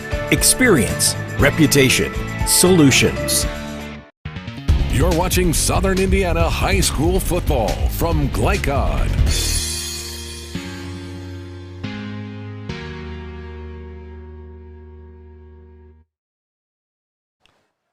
Welcome back, Charlestown High School here in Southern Indiana. It's 16-0 at the half, and Charlestown will get the football after the halftime break, so we'll see them try to add on to that lead. Colby Martin, give us a few scores, if you don't care, as we check around. I know the ticker has been running, but give us any updates if you have them. Yeah, we've got Silver Creek at Brownstown Central. It's halftime, 14-0 Brownstown over Silver Creek. And that's a big game. Yeah, that's actually for the first place of this first conference. And second, yeah. Columbus East at Jeffersonville, they're up 14-0 at halftime. New Albany 21, Seymour 7 into the first. Providence 6, Accordon Central up 14-6. 10 minutes to go in the second. We got Floyd Central 21 over Jennings County with 2 minutes to play in the second, and Edinburgh 28, Rock Creek 0 at Edinburgh in the second half, or in the second quarter. So there you go with Southern Indiana High School scores, and this one 16-0 at the half. We're winding down. The marching band performed here for the Charlestown fans a moment ago. Colby, you actually have an athlete here in your family at Charlestown. Is that correct? That's correct. Yep. Stepkid, she's a senior soccer player this year. Last year, she ended her season with a concussion, as we were talking earlier. But oh, man, that's tough. Yeah, she got to finish out the year and still be a part of the team, so that was awesome. And what year is she? She's a senior. Senior. She's going off to college. Yeah, is she going to play soccer at the next level? I doubt it. She's planning on going to – she wants to go to Purdue. She wants to genetics, to focus on that. That's her goal. Well, I'll tell you something. This has been my first trip to Charlestown High, and I had done a Charlestown game before, but it was on the road. It was actually at Silver Creek, and it was a basketball game a couple of years ago. This has been my first trip here. First class as far as facilities, and really the people, first class as well. Everybody has been extremely nice and helpful, and this is a class thing they've got going on here at Charlestown. Yeah, absolutely. Last year was the first year for all this, too, so they had to open it up with the COVID season. Track wasn't finished as we came into the start of the year. It was interesting, and then finally to get fans in and see this right. full on. It's beautiful. It's a great facility. They've done a really good job here. Of course, it is now dark. Sun has gone down. Temperature is starting to fall, sitting now at 67 degrees. It's going to rapidly start to go south on us here. Probably somewhere in the neighborhood of 64 by the time that the game is over with. So a nice, cool fall evening. Not too cool, though, as we still have some warm weather in the area, and it's going to be nice for at least a few more days. That is our halftime show. We'll come back, get you ready for the second half. This is Glycod.com. I'm a tailgater tailgating to get to my tailgate. I can't go anywhere. But you're so busy watching me tailgate that you don't see the one in front of you. And your cut rate car insurance, they might not pay for this. So get Allstate and be better protected from mayhem. Like me. Contact Floyd Snobs and Jeffersonville Allstate agent Packy Page today. A proud supporter of the Providence Pioneers and Southern Indiana High School athletics, Mack Construction is a second-generation company that provides quality workmanship in heavy civil construction, asphalt, and streetscape while maintaining focus on worksite safety and productivity. Put Mack Construction's nearly 40 years of award-winning service to work for your project. For more information, visit mackconstruction.com. Mack Construction. Experience. Reputation. Solutions.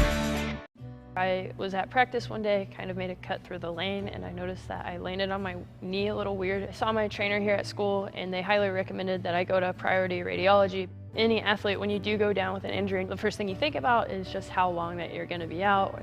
Going to priority radiology, where I could get my results back quickly, made a big difference because I wasn't left waiting for weeks before I could even start a treatment.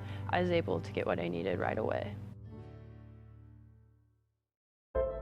This second shift, this old pair of pants, this staycation, this brown bag lunch.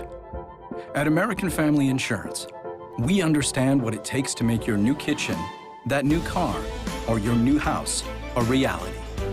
It's the same as it takes to protect your new life, your future, your dreams. Yes, I'm a dreamer.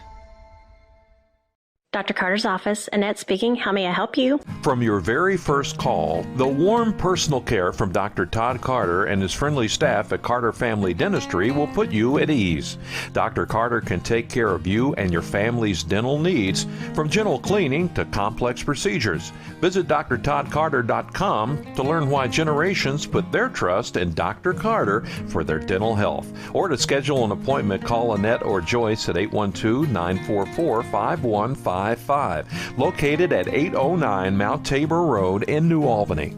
Hi, this is Sheriff Jamie Knoll of the Clark County Sheriff's Office reminding you to please buckle up, wear your seatbelts, and refrain from texting while you're behind the wheel. Your safety is our priority. Enjoy the game. You're watching Southern Indiana High School football from Glycod.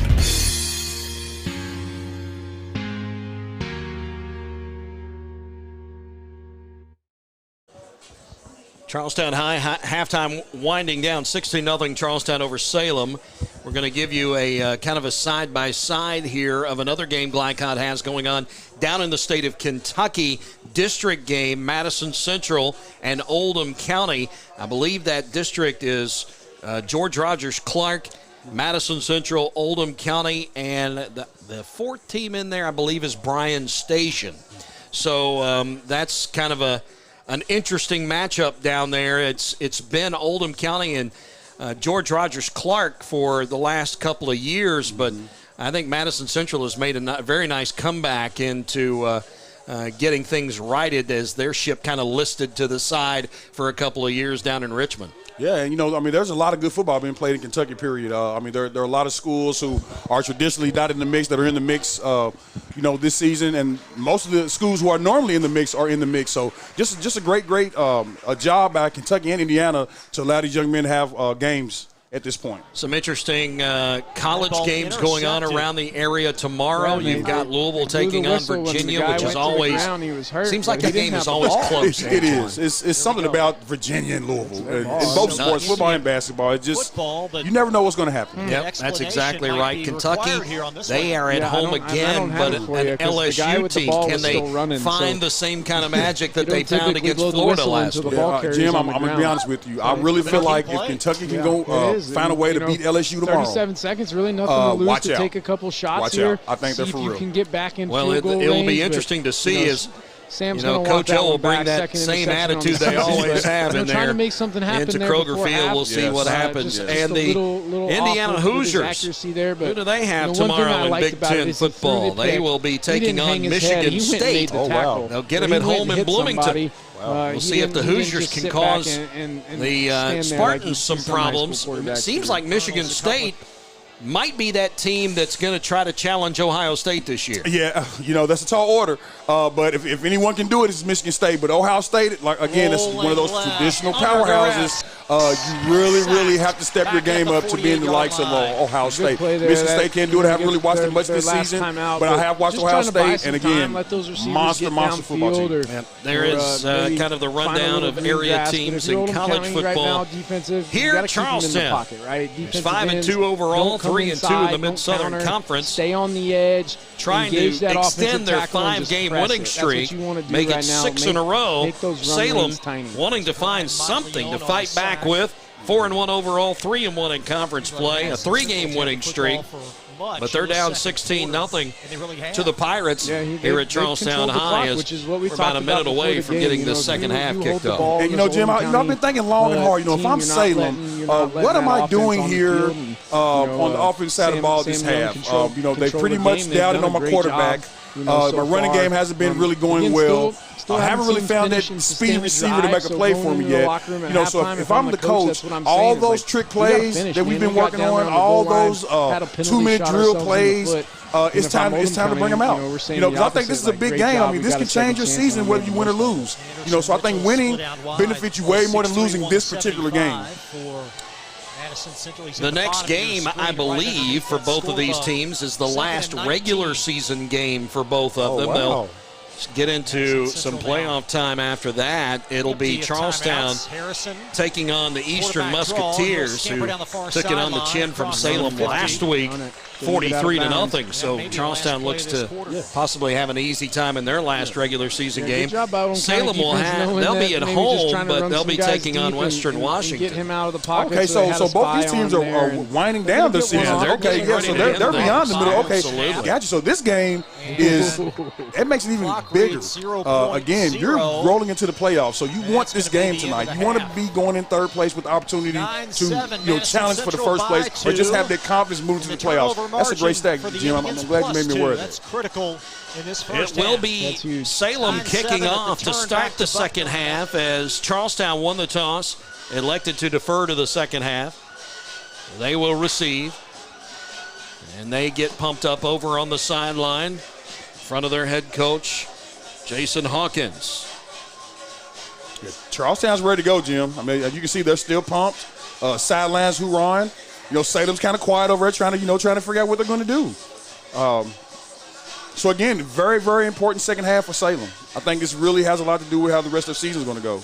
I'm going to be watching Clay McClellan, the quarterback for Charlestown, for the next couple of years. Just a sophomore. Oh, wow. 6'1", 175. He grows a little bit. Oh, my goodness. He could be a dual-threat quarterback for somebody at the collegiate level. Man, you know, just looking at him now, I mean, the potential's already there. But, you know, we all know as a sophomore he can only get better.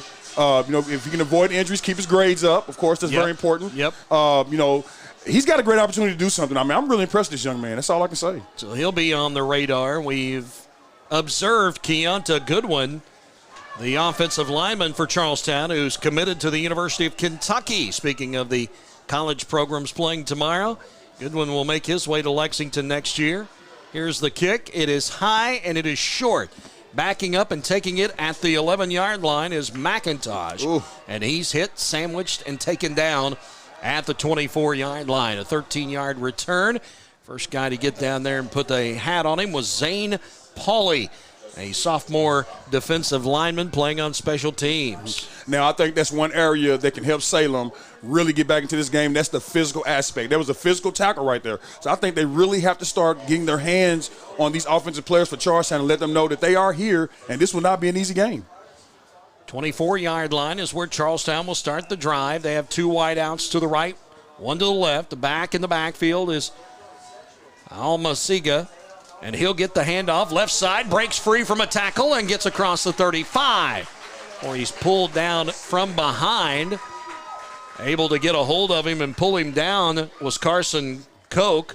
But Koch was a little late as he gets a first down and a little bit more. They're going to spot him down at the 38-yard line, a gain of 14. Charlestown is starting the second half the way they ended the first, not really having any trouble moving the ball. Good play call. Shotgun here for McClellan. He's going to run up the middle. Gets a little room, bounces off one, then thrown down as he got to the 45. Howie gets over there. Porter Howie, the senior, will take him down, but a 7-yard gain for McClellan. And the running game for Charlestown just does not slow down. Yeah, and you know, when you have this type of offense, it just wears the defense down. I think it's what you're seeing from Salem. You know, they're a little confused out there, it appears. You know, who's got the ball? You know, if the quarterback keeps the ball, he's got the ability to take it to the house. So it's just a lot going on out there for Salem. They really need to get dialed in. 2nd and 3 from their own 45. They've gone 21 yards and 2 running plays to start the second half. Here's Almasiga again, left side, caught at the first down marker by Howie and thrown down, but he gets to the 48, and I believe he's going to get enough for the first down. Yeah, and it just really the offensive line for Charlestown, I mean, they're really getting a real good push on this defense. I just think Salem's getting worn down stage. I know it's early in the second half, but again, when you see these large old linemen, I mean, it's intimidating, you know. They're actually going to say that Almasiga was a little short, maybe an inch or two. I'm surprised they're not measuring this. I am too. It almost looks like the nose is past them. Yeah, that's what I thought as well. 48-yard line, 3rd and inches. And here we go, tight set, and now they'll blow the whistle. Yeah, that's close. That's worth the measurement. And interesting, too, that the center went up, touched the football, and moved it ahead just a little bit. That was strange. Now they move it back. Now it's not a first down. And it's even farther back than what they originally spotted it. You can expect to hear some boos. And the Charlestown crowd has given it to them. Wow. Shout out to the refs, though. It's a hard job. 3rd and inches from just outside of their own 48-yard line. And McClellan will give it to Almasiga, and I think he got there. Oh, no, the football came out. Football came out. I don't see a signal yet. He's hurt, too. And Almasiga is still down. Yeah, Antoine, good spot there as he is still down on the turf. Good one standing over him. He's going to get up. He took a hard shot as he got to the 48-yard line. Now the officials are talking about it. Let's see if the possession will change. Almasiga is going to come off. And they're going to say 4th down. Wow. They're going to say 4th down, ball right where they snapped it from a moment ago. So no gain for Almasiga, and it's 4th down. 4th and inches. This is big. Something tells me they're going to go right to the left side behind Big Keonta Goodwin and try to pick up this 1.5 inches. Absolutely. Under center. McClellan. Oh. Fumble. He lost the football. Still loose. Oh. And it is. It's going to be Wow. Salem football no matter what. Yes. Low snap, and it went through McClellan's hands, and Salem has shut the door on a 4th down attempt, and they'll get the football in Charlestown territory at the 41-yard line. And, Jim, I brought this up a little earlier. I brought up the word toughness, being physical, and I think that's what got Salem that turnover there. This possession, this series, I should say, they were a little bit more physical on the defense side of the ball. Great job, Salem. 4th and inches, and they fumble the snap, and the ball goes over to Salem at the 41 of Charlestown. 1st and 10. Tucker back in at quarterback. They go to Bowling underneath with the little Utah shovel pass, and it doesn't get anything. And not fooled on that play. I tell you what, Sean McAfee, 5'8", 175, maybe soaking wet. He has played extremely well in the middle of the field. Man, he is dominating. I'm telling you, I told the viewers at home, you have to keep your eye on this front seven for Charlestown. They're playing some unbelievable football tonight. 2nd and 10, no gain on the play. Maybe a few inches, but not anything to write home about. 2nd and 10, snap. Tucker gives the ball to Rivers. Rivers able to fly across the left edge and cut up the hash and get about 7 yards to the 34. I like what I'm seeing so far from Salem. You know, you just keep pushing. You keep You keep fighting. That's what you do. You fight for 4 quarters, and you'll always have an opportunity to win a game. That's why we love football. Under 9 minutes to play in the third, 16-0 Charlestown, but Salem with the early momentum here in the second half. 3rd and 3 from the 34 of Charlestown. Handoff, Howie trying to get the left side, does. Stiff arm, knocked out of bounds after he got the first down inside the 30-yard line. Coming up to make the tackle was Tincher. And that was just a good, strong run. A couple stiff arms. He got around the edge, able to pick up the first down. The main thing there, they were able to move the change. They got 4 more downs to make something happen. To the 28-yard line is where they spot him out of bounds. 1st and 10. They needed 3, and they got 6. Tucker, 2 backs with him. Quick handoff. Rivers caught in the backfield. And a flag coming in late as Logan Harvey, a defensive lineman, just a sophomore, 5'11", 200-pounder. He was in the backfield before Rivers even got the handoff. Yeah, great penetration. Let's see what the flag is. I think it's holding. Oh, wow. Holding against Salem. Oh, you didn't want to see that. I think they're going to decline this penalty. They should anyway. And they do. They decline the penalty. It's a loss of 6 back to the 34 on the tackle by Harvey. And it'll be 2nd and 16 now. And we've seen this happen to Salem before. A big tackle on either 1st or 2nd down that drops them 6 yards behind the sticks. Yeah, it hurts. It hurts. Can't afford that. Got to get some of it here. Fake the handoff, throws, and it's picked off. Almasiga. Nope, check that. It's not. It's Tincher. It was a tipped pass at the line of scrimmage, and Tincher picks it off on the tip drill. Yep. You know, there's nothing like when your defense is playing well. They are putting on an excellent performance tonight on the defense side of the ball. They're doing everything right. They're getting tip balls, interceptions, sacks, tackles for loss. Just a great performance by this Charlestown defense so far. 8:15 to go. They get the ball back and at the 43-yard line on their own side of the field, 1st and 10. Salem's got to keep fighting. This could be deflating. So the 4th down fumble doesn't hurt the Pirates. They get the football back, and you're right. I think that's a big mental hit to the Lions. Here's a handoff. Nope, the quarterback's going to keep it, and he's going to be dropped in the backfield. Nice job of tailing the play, making sure that he had the football, and then knocking McClellan down. Caden Cologne, the senior. I tell you, I just watched Keontae Goodwin, the 6'8", 330-pound old lineman. I just watched him flatten 2 people. I mean, wow. I know Kentucky is licking their chops right now when this young man shows up on campus. They actually give McClellan the line of scrimmage, so no gain on the rush by McClellan. 2nd and 10. Trips over to the left side. Handoff, fake it, throw, middle of the field, complete. Catch. He's able to complete the pass at the 45 on a slant pattern, and running up inside the 40 to the 36-yard line is Xander Morris. And you know, Jim, that's something that you don't see a lot with these young players. Not only was it a good pass, but number 15, Xander Morris, he caught the ball with nothing but hands. All hands. That's what you want to see out of a good receiver. Using your hands, you have the opportunity to make much better plays and more plays when you use your hands. Great catch. 1st and 10 again for Charlestown. Now they're in Salem territory at the 36-yard line. McClellan shotgun.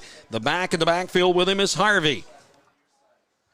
Looking to throw. Going to go for the end zone. Looking over the head. Wanted to try and hit Morris again, but overthrew him down at the 5. Yeah, he overthrew him, but also Xander, when he turned around and looked for the ball, he slowed down a tad bit. You want to just keep running through the ball. You know, you kind of want your quarterback to put it way out there like that. When you turn around and look for it, you have to keep digging. So, I kind of fault both of them on that. The pass was a little long, but also Xander could have gave himself a better chance by just keep digging into the pass. I give Jason Hawkins this. He's not afraid to take shots down the field, is he? No, I love it. I love it. 2nd and 10 from the Salem 36. Back in the backfield is actually Collier. And now, check that, it wasn't Collier, it was Harvey, and Harvey caught in the backfield. Another tackle for loss by Caden Cologne. That's his 3rd tonight. I mean, Salem is showing signs of being able to stop Charlestown. It's just the big plays. Like, Charlestown finds a way to make a big play. I wouldn't be surprised to see one here. They lose a yard on that play, 3rd and 11. We'll probably see McClellan either take to the air or use his feet to try and make something happen. McIntosh now, the running back in, stands on the right hip of McClellan. 3 receivers right side. Going to roll to the right. Going to throw all the way down. He's looking for Ottersback, and he couldn't bring it in. Stevenson on coverage down there with him. You know, I think it's good to start getting 84 involved moving to the playoffs, because I really think when you go into games and you see mismatches like that, you want to utilize his size. He needs to work on going up for the ball a little bit stronger, but I really see something in this young man. So Charlestown is 4th and 11. They're going to choose to punt. They bring Caden Bova. Caden Bova in, a freshman. Earlier it was Almasiga that was punting. Now Bova for his second punt of the night. Back deep at the 5-yard line is Stevenson. Snap, kick, low. Going to be taken at the 8-yard line. And Stevenson with a head of steam, able to get across the 20 to about the 24. 16-yard return for Stevenson, who gets his team out of some dangerous territory down there. Yeah, he does. You know, I want to give a shout-out to whoever coaches the kickers for Charlestown. I mean, both of these kickers are doing a great job getting the ball inside the 10, or punter, I should say. So, again, just great work so far. Great work. So the punt goes for 32 yards, and the return for 16. Yeah. So you can make it 15 to the 23. And that's where Salem will start again. 16-0 with 6:19 to play in the third. Tucker back in at quarterback. Gives the handoff to Howie. He's caught right at the line. Actually going to lose a yard. Again, Donaldson and McAfee. That combination tonight has been great on defense for the Pirates. Yes, solid performance on the defense side of the ball. Very entertaining. I promise you, when they go back and watch the film of this defense, the coaches will just be even more pleased. And there's still things they can work on. They spotted at the 22. 2nd and 11. 1 yard loss for Howie on the carry. Snap. Fake to Howie. They're going to throw. Completed at the 28-yard line across the 30 to the 32. And the catch made by Trayvon Smedley. He's tackled by Almasiga, but a first down. Or no, he's going to be short by a yard. It'll be 3rd and 1. Again, Almasiga involved in another big play. Made that tackle short of the first down. I mean, what about his film work tonight? I mean, he's put together a highlight film. No kidding. And Almasiga he is a senior this year. 3rd and 1 after the 10-yard pass play. Here's Bowling, able to get free and into the secondary. Midfield, 45, tackled from behind as he got into Charlestown territory inside the 40 down to the 37. And a touchdown-saving tackle made by Cole Tincher. And that's what it's going to take if you Salem. You just keep digging in, you keep hanging there, you stay with your playbook, you believe in each other, and you just try to find a way to make plays. Again, Danny Bowling's been involved in a lot of plays tonight. That was a great run. Glad to see that. Good blocking up front that time on a 3rd and 1 play, and they get a ton out of it into Charlestown territory at the 36. 1st and 10. Throw, complete. As they're able to hit Mahurin, and Mahurin gets away from a tackle, and then a horse collar tackle coming in as a penalty flag is thrown. And Mahurin able to get inside the 20 to the 18. They'll add some onto this. Oh, yeah, now that's going to be a big penalty. That's going to get them real close to this goal line, if I'm not mistaken. Be the closest they've been tonight. Absolutely. This is big. What an opportunity. Let's see where I think this will be half the distance. It'll be a 9-yard penalty to the 9-yard line since they were at the 18. I believe that's that's exactly where they place it, to the 9. So a 9-yard penalty, half the distance to the goal line, and it'll bring up 1st and goal. Wow. First time tonight for Salem. They get a touchdown and a 2-point conversion here. It's a one-possession game. High snap, Howie. He's going to duck down left guard and get maybe 2 to the 7. You know, Porter Howie has really not gotten loose running the ball, but with his size, you can still keep going to him. He can get you a yard or two here and there. And with this being a goal line situation, I think he's going to be very important in these next few plays. This is as deep as Salem has been all evening long. 2nd and 7. 2nd and goal from the 7. And it's the quarterback, Tucker. He'll duck down inside the 5 to the 4. I think that was a busted play. The high snap, he could not get the handoff. You know what, Jim? I was thinking the same thing. But again, it was a good job by the quarterback to get some yards out of it. But they've got to test these corners. I mean, they've got to test the outside a little bit. I mean, Charlestown is really getting a good push with the D-line. So hit the outside, see what you can make happen if you're Salem. Donaldson and Malachi Rios have been causing all kinds of headaches in the middle of that line. They have, Jim. 3rd and goal from the 4. Snap high, pulled down by Tucker. Gives off to Rivers. No, check it, Bowling, and Bowling is dropped in the backfield. Dropped in the backfield, and the high snap caused everything to be off schedule. Yeah, absolutely. And I will tell you, they were coming. You know, even if it was a decent snap, I mean, they were coming. They were having a hard time stopping Charlestown with this penetration. They're going to have to get the ball outside a little quicker. I just don't think there's anything up the middle at this point. A loss of 3 back to the 7, 4th and goal. And they're going to hold Tucker over on the sideline. They may have to call a timeout here. Yeah. 12 on the play clock. They're able to bring the play in. Let's see if they get this off in time. Down to 5 on the play clock. 2 backs in the backfield, 4th and goal. They're going to call a timeout. Yeah, I don't blame you. You held him over there for such a long time to call the play, and then you just took too long with him. Yeah. That'll bring us to the 2:47 mark of the 3rd quarter. 16-0 Charlestown, but a 4th and goal coming up for the Lions of Salem on Glackcott.com. As COVID-19 continues in our community, we are seeing increased cases in the younger population. While severity may be lower, there are still many health issues associated with infection, risk of transmission to other vulnerable citizens, and increasing the rate of development of variant strains. This is why the CDC recommends you get vaccinated. For more information or to schedule a COVID-19 vaccine or test, visit www.clarkhealth.net. Again, that's www.clarkhealth.net. This portion of tonight's game on Glycod is brought to you by W.M. Kelly in New Albany. Find out about a rewarding career by emailing info@wmkelly.com. 2:47 to go in the 3rd. 16-0 Charlestown. Salem facing a 4th and goal from the 7-yard line of Charlestown, and they're going to go for it. I think you got to throw here, don't you, Twan? Oh, man, Jim, I don't know, man. I mean, I guess so, yes. In motion, Smedley. He gets the football, not going to get there. Yep. Down to the 5, maybe, and that's all. Make it the 6. It's a 1-yard gain. Almasiga was in there as well as Cole Tencher. Yeah. It's a 3-1 difference in turnovers tonight, and you could kind of look at the scoreboard and say, yeah, I see that, but the difference has been when Salem has gotten close to scoring, Charlestown has shut the door. Yeah, the defense is not playing any games today. Again, nothing easy for Salem. And I really think the offensive coordinator for Salem, he's just having a rough time making play calls today. Nothing's really worked. So when you really need a big play, what do you go to? I'm thinking pass. They ran the ball, though. It just didn't work. McClellan back in, 1st and 10 from his own 6. Got to be careful here.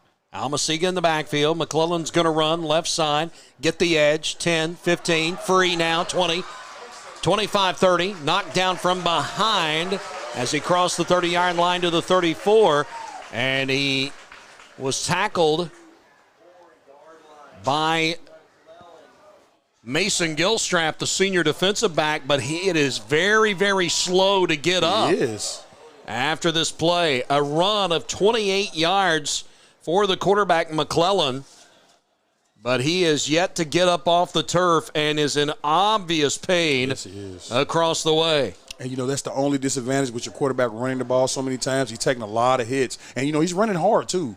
So, he's not just running out of bounds. He's putting his head down, running over people. So he's taking a little bit more contact than you would want your quarterback. But, again, that's his style of play.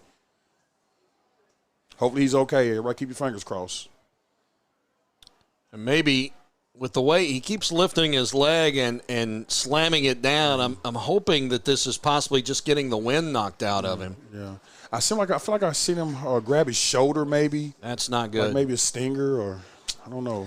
Boy, you have such a – and if the score holds up, such a big victory for Charlestown. But if you lose him in the process, you got to wonder, is it worth it? Yeah.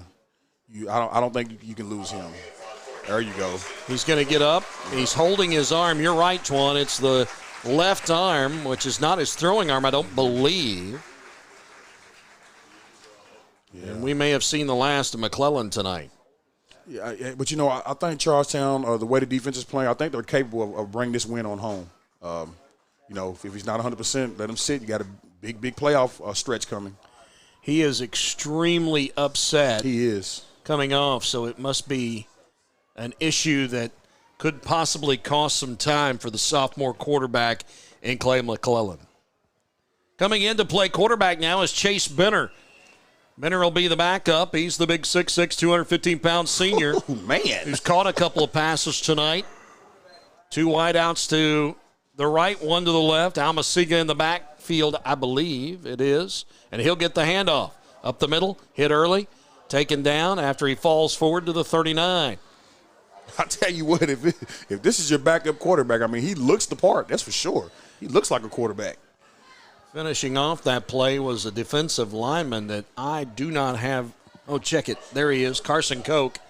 Koch able to make the tackle, but a 5-yard gain for Almasiga. And we may see a lot of Almasiga on the rushing front here as this one starts to wind down with 1:45 and counting to go into third. 16-0 Charlestown. Snap. Almasiga, middle. Going to pick up 3, maybe 4. Cross the 40 to the 43-yard line. He'll be about a yard shy. So they'll bring up 3rd and 1. We saw Salem make a stand on defense a little bit earlier. On 3rd and inches, they stopped Charlestown's rushing attack, and then on 4th and inches caused a fumble on a low snap, and were able to get the football deep in Charlestown territory. Yes, and with the new quarterback in, I mean, you may want to, do something different, put a little more pressure on him. Almasiga the back on the right hip of Benner. Snap, handoff Almasiga, and he'll get the first down. Across the 45 to the 46-yard line. Tripped up by one of the defensive linemen, Devin Herr, the junior. First time we've really called his name tonight, but he's played tough up there on the front. I know we've been talking a lot about Almasiga tonight, but, I mean, I continue to be impressed with what he's doing. He's still running hard. They're having a hard time with him. He's just doing everything tonight. Very impressed. Very impressed. They're still looking at McClellan on the sideline now taking his shoulder pads off. So we've seen the last of him tonight. Here's a pass by Benner. Down, honors back, overthrown at the 20-yard line, down the right sideline. Boy, Benner, look at the arm. Man, I'm telling you, now if I'm Salem now, I am worried because that ball was well ahead of the receiver. So that shows you he's got the arm strength to make a big play. The receivers have to find a way to get under those passes. Coming out of the game is Helton. He'll come over to the sideline, and in with the play is Preston Sweeney, the senior wideout. 2nd and 10 now, their own 46. Almasiga stays in the backfield. 2 wideouts to the right, 1 to the left. Got a tight end in over on that left side. Almasiga caught in the backfield, going to be dropped for a loss. The first guy to get back there was Danny Bowling and hit him from behind. And then he got finished off by somebody else coming around the right edge, but able to knife in there, Bowling, to cause some problems in the backfield. Great opportunity here for Salem. You got in another 3rd down situation, 12 yards. If you can stop them here, I'm sure Charlestown's going to punt this ball. So, again, Salem is hanging in there. I mean, they're playing some decent football. We'll have to wait until the 4th quarter to find out what they do. That's the end of the 3rd. 16-0 Charlestown. 3rd and 12 coming up on Glycod.com.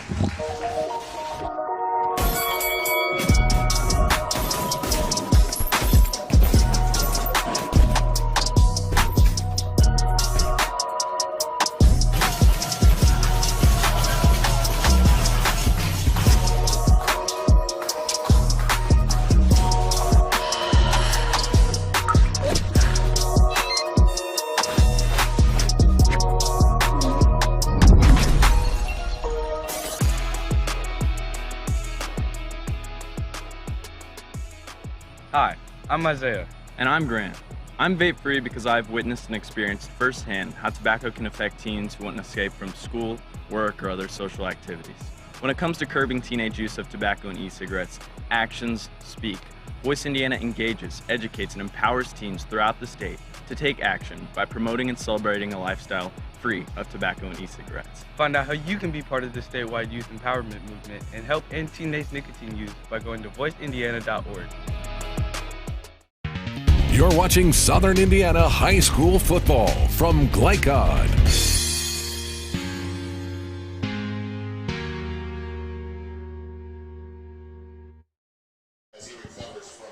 Start of the fourth quarter, 16-0 Charlestown. Nobody scored in that third period. Charlestown facing a 3rd and 12. Their starting quarterback, Clay McClellan, out on the sidelines, done for the night, shoulder pads off. And here's Benner to throw on 3rd down. Throwing complete to the 43, and then taken out of bounds is Ottersback. Tackle made by Hayden Bauman, but not before Ottersback gets the first down. They needed 12. They're going to get 16. Ottersback is getting a lot of looks tonight. I see something special in the playoffs for this connection. Again, for this quarterback that just come in the game, that was a pretty good pass. Another first down or two here, and Salem is in a world of hurt. He is. Trips over to the right side. Benner's high snap, pulls it down, gets it to the running back, though, in Harvey, and Harvey gets around the right edge. They get some running room and a gain of 4 on first down, and now player still down for Salem.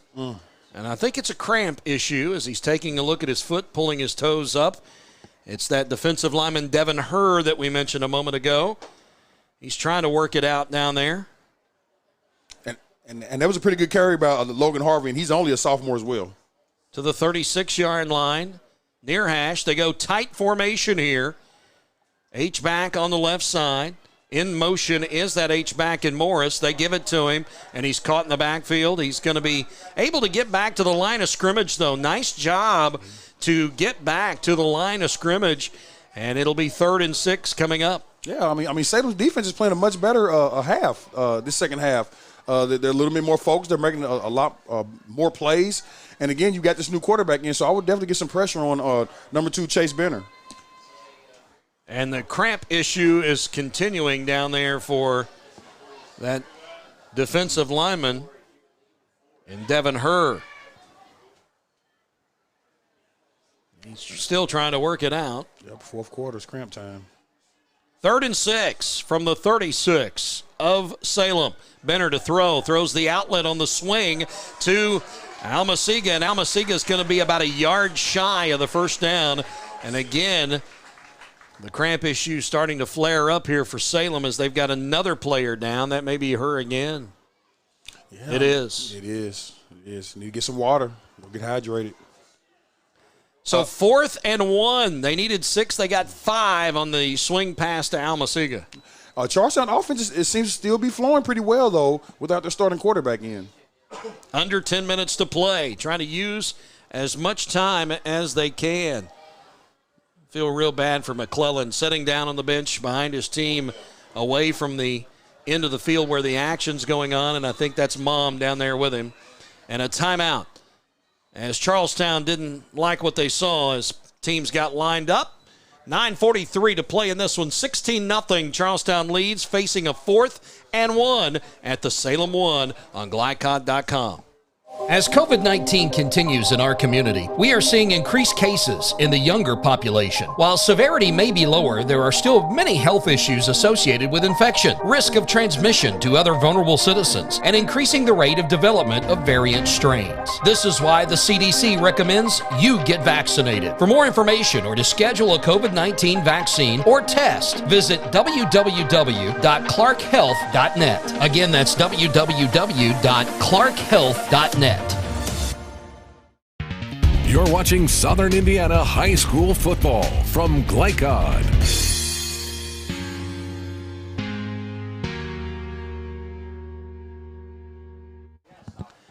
This is a monster play for the outcome of this one. 4th and 1 from the 31 of Salem. Charlestown with Benner, the backup quarterback, in the shotgun. Almasiga in the backfield. They're going to switch the strong side of the field to the right side. Snap. Almasiga, backfield, brought down. Wow. Huge defensive play. Matthew Strange, the junior defensive lineman, 6'1", 240, came in and pulled Almasiga down. And I'm telling you, this is what Salem needed. Again, they're getting another opportunity to put some points on the board. This defense is playing very well this half. Salem has to do something on the offense side of the ball. It's time to start taking some chances. A 4th down stop on 4th and 1. And Salem will get it back, but now the clock starts becoming their enemy. Yes.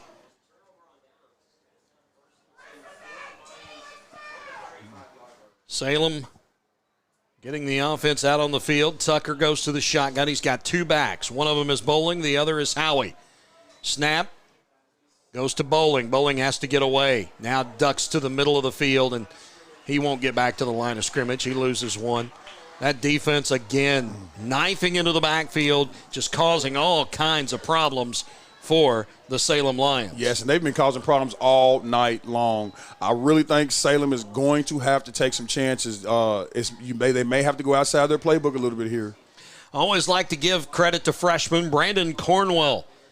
Freshman linebacker, 5'10", 155, part of the onslaught of defenders that time into the backfield. 2nd and 11.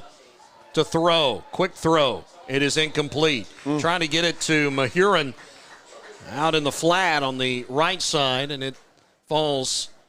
Really looked like a lame duck coming out of the hand of Tucker anyway. They're just not able to get anything going. I mean, they've tried the run, they've tried screens, they've tried pitches, they've options, they've tried everything, but this defense of Charlestown has handled it all.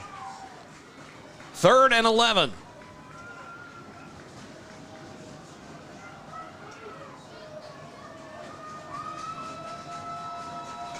Crowd noise level goes up. High snap, rolling to his right, throwing, incomplete, trying to hit Danny Bowling in the flat on the right side. I'm not really sure, as Almasiga was there to cover, not really sure if that would have gotten him a 1st down anyway. They definitely would have been short on the 1st down, but I think you still got to make that catch. They're going to bring Bauman in to punt, but I think at some point you got to go for it on 4th down, don't you? Yes. 8:54 to go in the game. But, I mean, your defense is playing well. I mean, maybe you just, see if they can get another stop. Snap to Bauman. Punt. High punt. Good punt. Going to get good distance. Nobody back for Charlestown. It'll bounce at the 31, go forward, take a Charlestown bounce to the 32, and that's where they will take over. It's a punt of 34 yards. Nice job by Bauman again. And Charlestown will take over, bring Benner back as the quarterback. And let's bring in Colby Martin. Colby, you've seen Benner before. He was the quarterback for this team last year, right? Correct, yeah. And this offseason came in, Clay McClellan was going to be named the starting quarterback, so they moved Brennan out to the wide receiver position. He had some issues last year with overthrowing the ball. Obviously, tall guy. It's easy to do, release it a little bit too early, and the ball just sails on you. So, really impressed with what I'm seeing so far of him this evening. Good throws on those short passes. I think he'll do well going forward. Thank you, Colby Martin. A handoff to Harvey, the running back, middle of the field.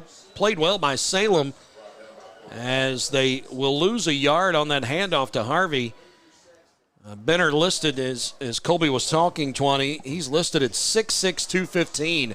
He towers over everybody on this field. I'm telling you, in that well, maybe not Keonta Goodwin. Yeah. Everybody but him. But who is bigger than him? I mean, wow. I'm wondering if Goodwin will play basketball this year for Charleston. Man, he might as well. I mean, having to post him up. Man, that'd be amazing. There's a little misdirection and running room around the right edge for Xander Morris. Morris able to get up the field. He stepped out of bounds. Oh, they missed it. The official missed it, and now a flag for late hit. But they missed Morris stepping out of bounds back at the 42-yard line. They're going to give him the 32 and then tack 15 onto it as he was hit late by Mason Gilstrap, the defensive back. Yeah, I mean, that was definitely a late hit. Great call by the ref, but also an excellent run.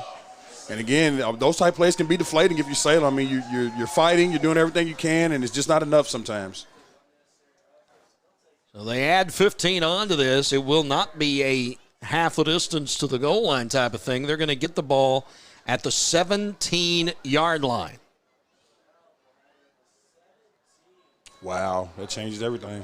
Charlestown scores here with 7:57 left to go in the game. You can start warming up the carpenter over there with the hammer and nails. Yes, I can start getting my pen together for my autograph. There you go. Find Almasiga after the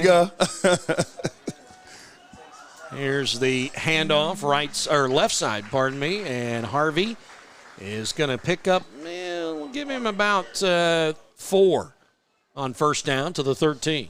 Yeah, and if I'm Charlestown, I'm sure Coach Hawkins, he's a veteran coach. He knows what he's doing. They're going to just take it easy. Everybody take a deep breath. Let's eat this clock up. Let's get out of here. I've got a quarterback over on the sideline with a tablet, with a slight injury. Hopefully he'll be okay. Let's get out of here safe and sound tonight. Looking at McClellan, they have put him in a sling, so yes. It probably is a shoulder or elbow issue for the left side of the sophomore.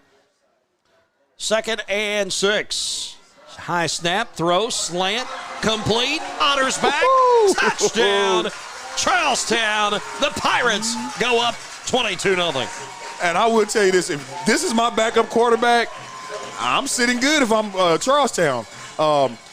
Again, number 84, Otter's back. They've really been targeting him all night. I've seen something special in him just off my eye test. He's got matchups. You just got to find a way to give him the ball. And I think once he gets a little tougher, with going up to get these passes, man, he's going to be unstoppable. It's going to be a great asset for the playoffs if you're Charlestown. That is the 6th catching touchdown of the year for Otter's back. And now they'll go for 2 to make it a 24-0 game. Benner. Nobody in the backfield. Almasiga now in motion, goes to the backfield. Option pitch, and Almasiga will get in. Oh, man. Benner got absolutely lit up. Who was that knifed in there? Was that Caden Colon? It was. Colon. He made the quarterback, Benner, pay for it. Benner pops up, ready to go, and the 2-point conversion is good with 7:15 to go. 24-0 Pirates on Glycod.com. And,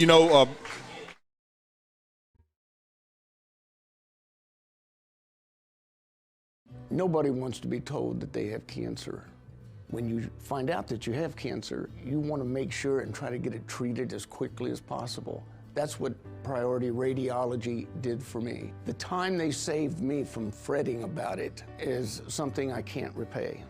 They got me my results within 3 hours. It's unheard of to get that kind of results that quick. I can't hardly tell you how important that was for my mental state. It really helped me get through that day. You're watching Southern Indiana High School football from Glycod.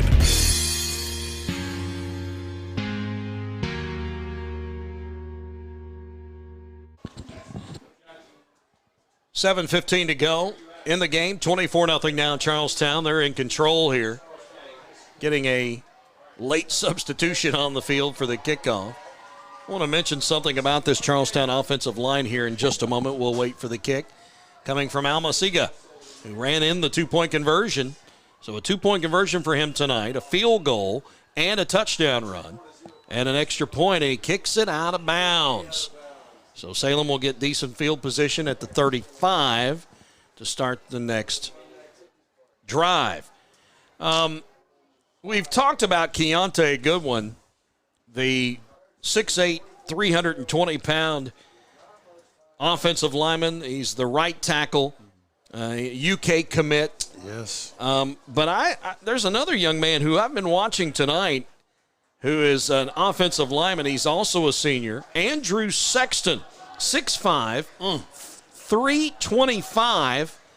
I'm wondering if anybody's talked to that young man because he's blocked his rear end off tonight. Oh, yeah, he's having a great night. And, again, just like I was telling the audience, the line battle, the front seven for Charlestown against the Salem line, has been an absolute battle all night. These O linemen, D linemen for both teams been playing great physical football. Very impressed with both of them.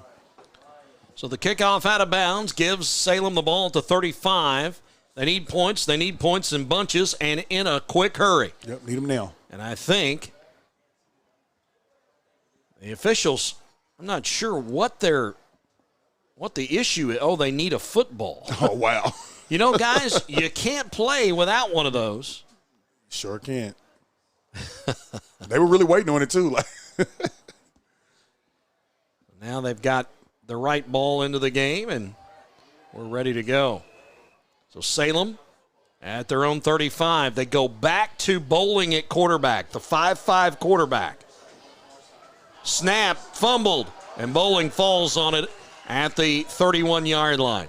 And Salem's starting to fall apart. They've had problems with that snap all night long, but now it almost looks as if the center's just saying, "Oh, the heck with it." Yeah, and again, it's one of those situations where you want to keep fighting, but it's just deflating sometimes. I mean, when you're doing the best you can, and nothing is really working. They're going to a different quarterback, so that that affects the snap. I just think they're trying anything, but again, the best thing is to get out here healthy tonight and get ready for these playoffs. 4-yard loss on the fumbled snap. 2nd and 14. Again, it's Bowling in at quarterback. They leave 2 backs in the backfield with him in Rivers and also Howie. 2 wide outs right, 1 left.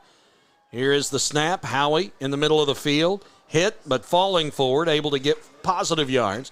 Gets back to the original line of scrimmage. Add 1 more to it. To the 36. It'll bring up 3rd and 9. Yeah, I suspect Salem is just going to run the ball, try to get as many first downs as possible. Not saying that they've, chalk this up as a loss, but again, the numbers and the time say that it's time to maybe get out of here and move on to the next one. Donaldson and Rios are still manning the interior of that defensive line, and then you also have Bonner in there, who is one of the defensive ends. But other than that, they've gone to some guys in the secondary that are probably a little bit farther down the depth chart to give them some experience here. Across the middle of the field, it's incomplete.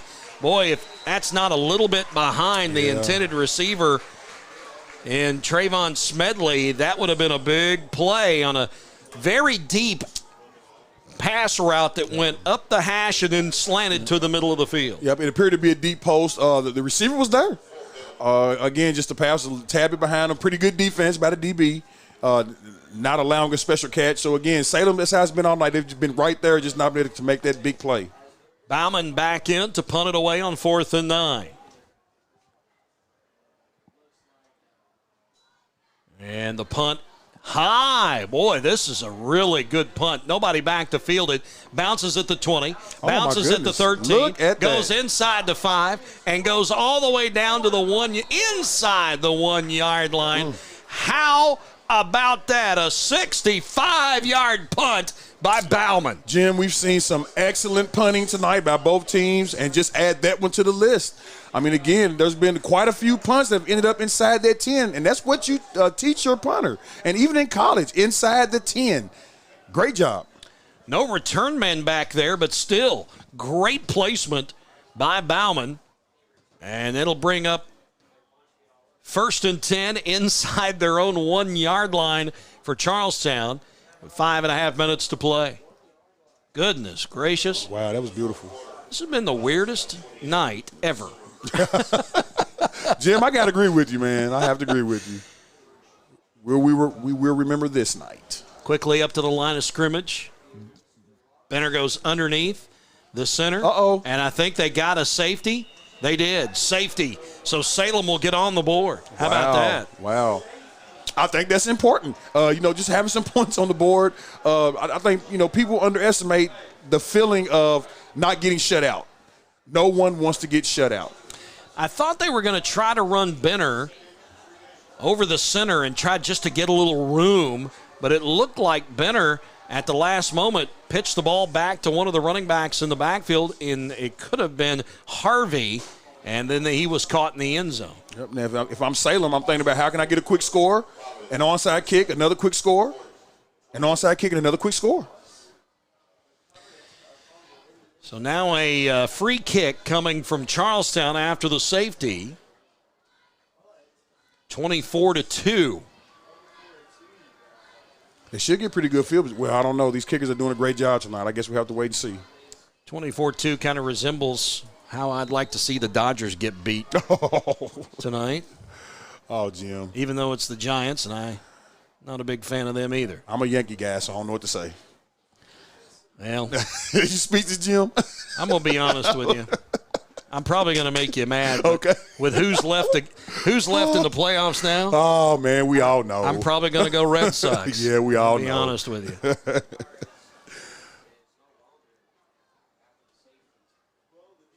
My compadre, I do I'm a part of the radio crew for the Eastern Kentucky University Colonels, and one of my compadres down on that crew, he's a huge Braves fan, so I can't root for them. Oh, wow.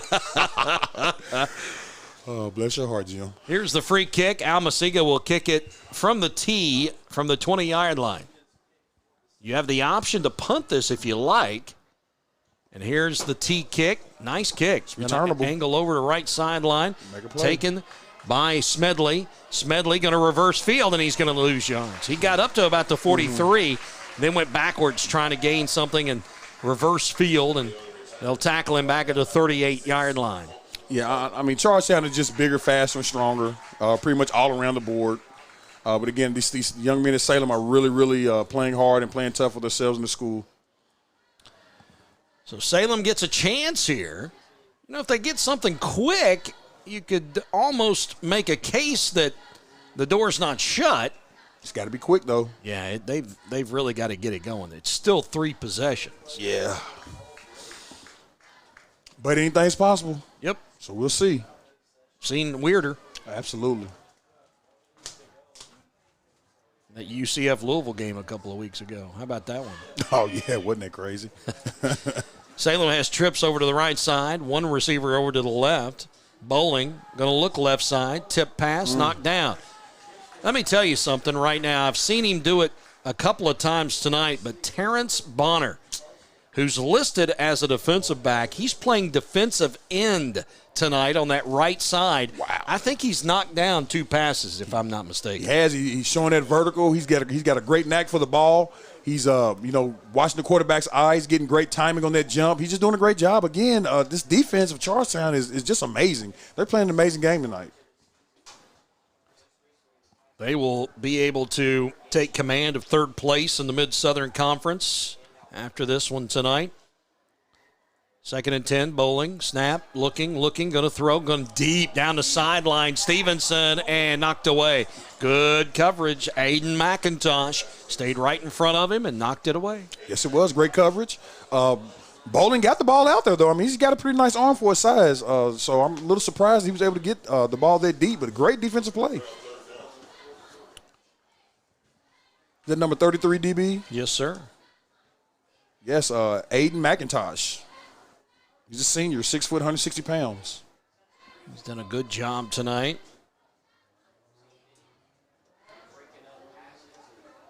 Still got 5:15 to play in this one. There's the snap. Bowling threw it out of the range of the intended receiver, trying to hit Howie out of the backfield. Coming over to help out was Alex Harden. Yep, and Howie's been kind of quiet tonight. He hasn't really been able to get anything going. You can attribute that to the defense of Charlestown. Just not really much to do on the offense side of the ball for Salem. So on 4th and 10 from their own 38, they will bring Bauman in to punt again. And again, Charlestown will not send anybody back to return the punt. Now they do. I saw one of the coaches point, and they're going to take Terrence Bonner and send him back at the 30-yard line.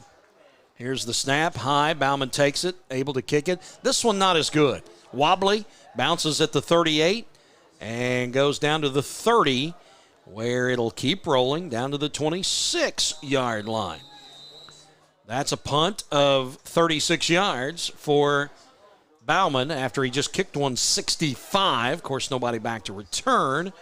And with 5:10 to go, Charlestown will look to try to run out the clock here. Yep, got 5 minutes to go. Just try to get everybody out of there safe. One thing it's not marked on the scoreboard here at Charlestown High is the timeouts. I was thinking that Salem used one earlier in this half, may have 2 left. I'm looking at Colby Martin. He's had every other answer for me tonight but that one. Here's Benner. He's going to pull it down and run, and right side pick up a couple to the 28-yard line. To be honest, Jim, I think they both used 2. Yeah. If I'm not mistaken. Thank you.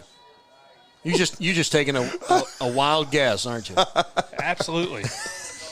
I wanted to point out something earlier as a coach. when you get the ball back on the goal line like that, your kids have been getting hit real hard all day. Maybe it's a smart decision. Take the safety. You know your team's been playing well. No sense of getting beat up back there. I thought maybe that was a good coaching decision back there.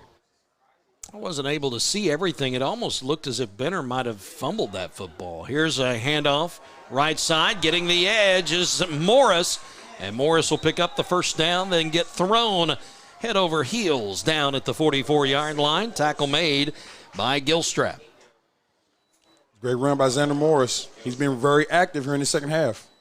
I think we've got a penalty on the play. We got someone down, too. And we do. I hate to see this. It's going to be a hold against Charlestown, so wipe out the long run by Morris. Trying to see who this is that's down on the field. It's one of the defensive linemen, and I believe that it is Devin Herr, the junior. Wow. We were talking about having cramps earlier. Hopefully this is another cramp issue, but they don't seem to be stretching him out. It's more of a knee look from the trainers. Yeah, I didn't really see what happened this time. We'll take a timeout, come back, and regroup. 4:24 to go in the fourth. This is Glycod.com. This second shift. This old pair of pants. This staycation. This brown bag lunch. At American Family Insurance, we understand what it takes to make your new kitchen, that new car, or your new house a reality. It's the same as it takes to protect it. To protect your new life, your future, your dreams. Yes, I'm a dreamer. This portion of tonight's game on Glycod is brought to you by W.M. Kelly in New Albany. Find out about a rewarding career by emailing info@wmkelly.com. It is Devin Herr, and he's going to have to be helped off the field. So disappointing there for that young man. Hope that he's okay. 4:24 to play. 24-2 your score. Charlestown and Salem. Pirates with the lead. They'll improve to 6-2 overall on the season. 4-2 in conference play. Salem will drop to 4-2 overall, 3-2 in conference play.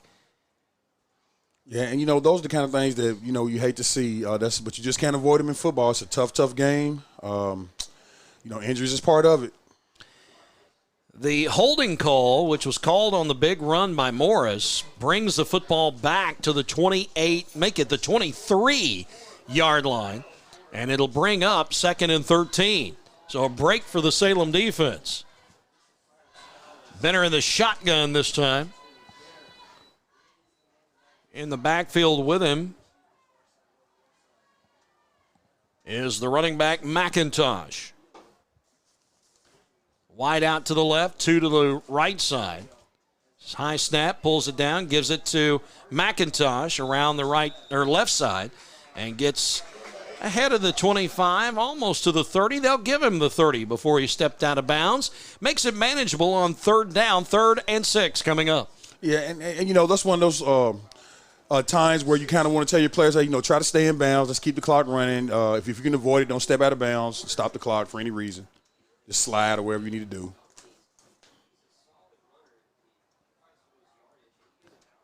So 3rd and 6 coming up. I want to give a shout out to the Charlestown High School broadcast team. Oh, yes. Those young men working hard tonight doing the game for their high school station.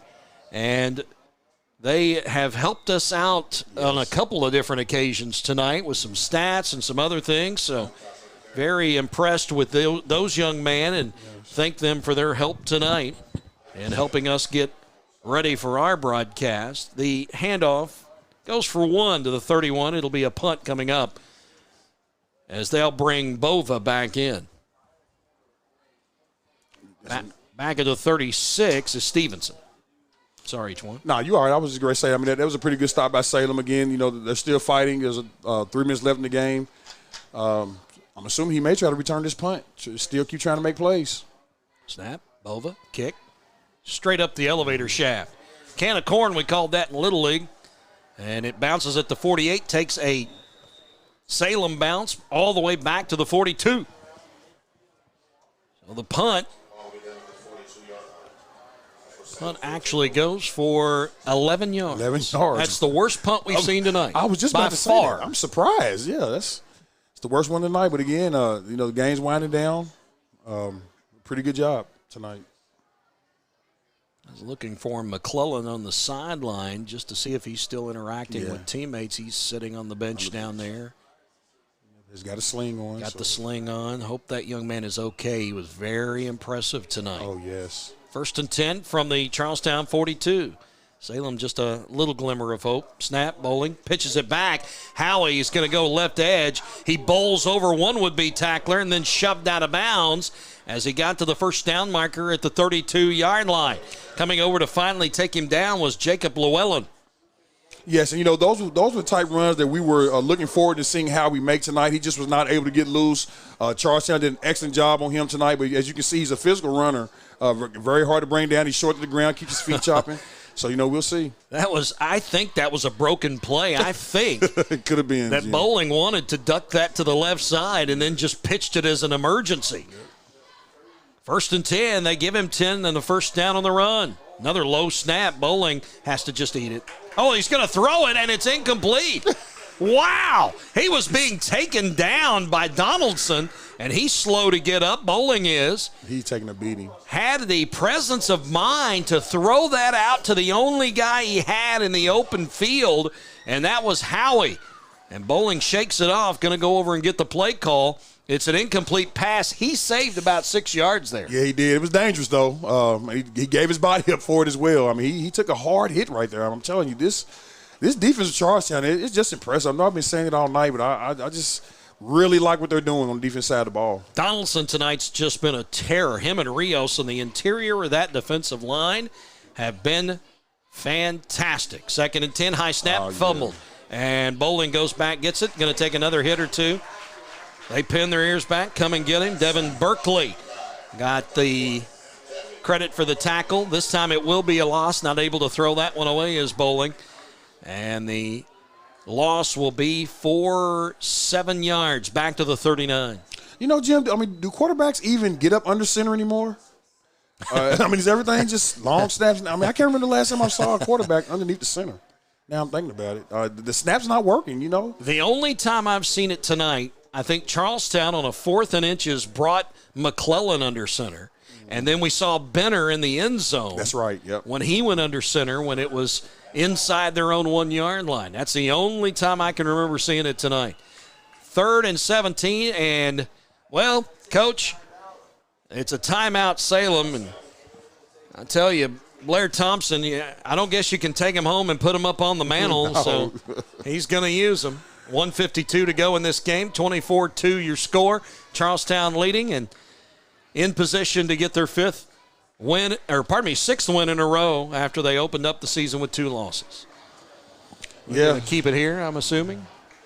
Yeah, good. I want to point out something before that bad snap. With a loss of 6 yards here, there was a delayed game. The play clock was 0. If I'm Salem's head coach, I'm screaming at the official, just throw the flag. I'll take the 5-yard penalty over possibly losing football out there. Yep. And live to see another day. Yep. That's right. Yeah, you're exactly right. Good call. Colby Martin with our play of the day. Yes. Oh, my goodness. So, we're down to 1:50. Try to get everybody out of here healthy. I tell you, this second half has taken about the same amount of time it took Sherman to take Atlanta. Oh, my goodness. Oh, wow, Jim. 3rd and 17 to throw. They got a different quarterback in. They brought in Adam Mull, a freshman, and he drops it in. Touchdown. Mahurin. Look at that. On 3rd and 17 from the 39, they drop it in. Teardrop. Adam Mull, the freshman. I love it. And his teammates love that for him. That's just a great – when you come into the game, first pass, touchdown, you're freshman, only 130 pounds, Jim. Wow. 120 is what I've got. Oh, yes, 10 pounds lighter. Oh, my goodness. Again, great job. His teammates should be happy for him. His points on the board, he'll be in the newspaper tomorrow. Great job. They're going to give Bova a chance to kick an extra point here, I believe. That's interesting to come in the game and just throw a touchdown immediately. Cold off the bench. How about that? Man. They had one too many players out there. Now they bring somebody off. Here's the snap. Here's Bova's kick. It is up, and it is good. So Bova makes it a 24-9 game after the 39-yard touchdown pass from Adam Mull, the freshman, to Grant Mahurin, the senior. Pretty good play. Good pass, good catch. It gives you a little confidence moving into practice and next week. I was looking to see if I had Mahurin's touchdown numbers. I do not. But that will make it a little bit more interesting when you open the paper tomorrow, 24-9. And this score is deceiving. I really feel like Charlestown dominated this game. Oh, yeah, absolutely. But the score doesn't really say that. Yeah, absolutely. I agree with you. I mean, 16-0 at the end of the first half. It stayed that way through the third quarter. Yeah. I thought Salem's defense made some adjustments and played a little bit better in the second half. Yeah. Charlestown defense was just way too much tonight. Just way too much. If you're Blair Thompson and the Salem Lions, do you kick an onside here or do you call uncle? Minute 45. I mean, Jim, you got some great questions tonight. I'll tell you. That's why I'm up here and out on the field. Making the big money. I mean, my competitive nature say, let's keep trying to score. Let's keep making plays. But then, the night could be over. I mean, you just don't want to risk injuries either. I say go for it. These young men want to score. Here's the onside kick, kicked by Johnny Talley. And Talley able to get it across the 50. I believe that Charlestown recovered and a flag thrown at the end of the play on the recovery. Did it go 10 yards? I don't think it even went to 14, right? Yeah. Well, it's at the 49, so. Yeah, well. I'm not sure if it was touched before then, but that may be the flag. Let's see what the call is here. Well, they're still talking about it. Yeah, I know. I mean, went 10. I gave that extra point a moment ago to Bova. It wasn't Bova. It was Wyatt Chastain, the sophomore kicker who was able to punch that through. While we're waiting on this call here, I want to let you know that Silver Creek Brownstown Central is final. Brownstown Central 28, Silver Creek 27. Ooh, wow. What? 14-0 at the end of the half. Absolutely. So Silver Creek made a comeback. Goodness gracious. So that makes things interesting in the playoffs.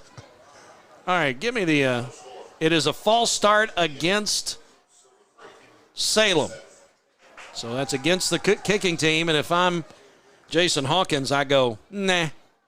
Yeah. We'll just take the football and get this thing over with. Everybody can go get their favorite blankies and dunk down and call it a night.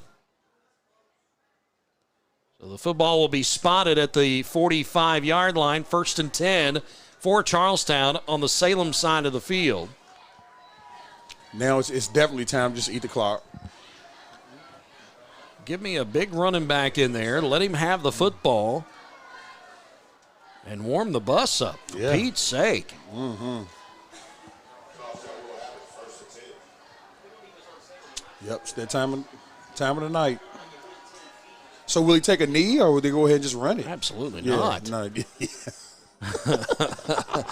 Absolutely not. You better not. Am I thinking NFL? What am I? Benner in the shotgun. Almaciga's back there with him. 3 wideouts to the left side. Doesn't look like the victory formation. Almaciga will get to the line of scrimmage, and that is all.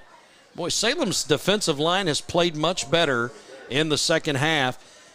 Who is in on that tackle? Raiden Lyle was in there, as well as Gus Hanger. Let me try that again. Gus Hanger-Giris. Hanger-Giris. Wow. Thank goodness he wasn't in there early in the game.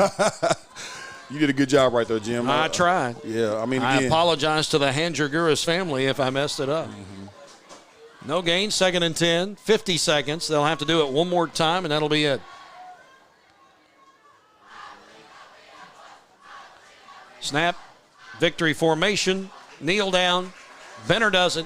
That's probably, there's a 2-second difference between play clock and game clock. That'll do it. 24-9 final score. It was weird. It was hard fought. Hopefully, Charlestown hasn't lost their quarterback for the rest of the year, and Clay McClellan suffering a shoulder injury in the second half. But the Pirates get the win, and they take third place in the Mid-Southern Conference for right now. Probably will end there at the end of the season, and that's probably how the playoffs will start. We'll come back and begin our post-game coverage in just a moment. This is Glycon.com. Opioid overdoses in Clark County are at record highs. That's why the Clark County Health Department is now training volunteers to administer to victims of opioid abuse the drug Narcan, which may reverse its effects. To find out when and where CPR and Narcan training will be available, visit clarkhealth.net. You can help control the opioid epidemic. A message from the Clark County Health Department. I'm a tailgater tailgating to get to my tailgate. I can't go anywhere. But you're so busy watching me tailgate that you don't see the one in front of you. And your cut rate car insurance, it might not pay for this. So get Allstate and be better protected from mayhem. Like me. Contact Floyd Snobbs and Jeffersonville Allstate agent Packy Page today.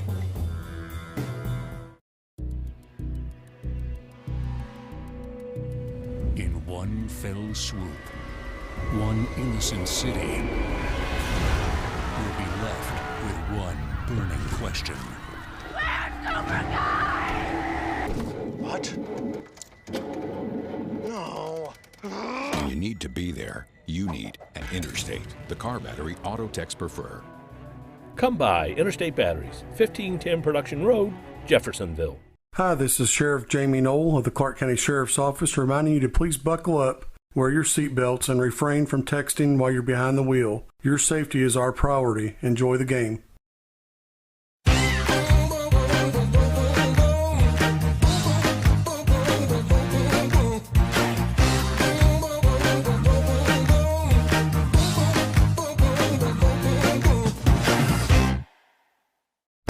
Tonight's post-game recap is brought to you by Interstate Batteries. Find a wide selection of batteries for all types of vehicles at their locally owned Jeffersonville location, 1510 Production Road.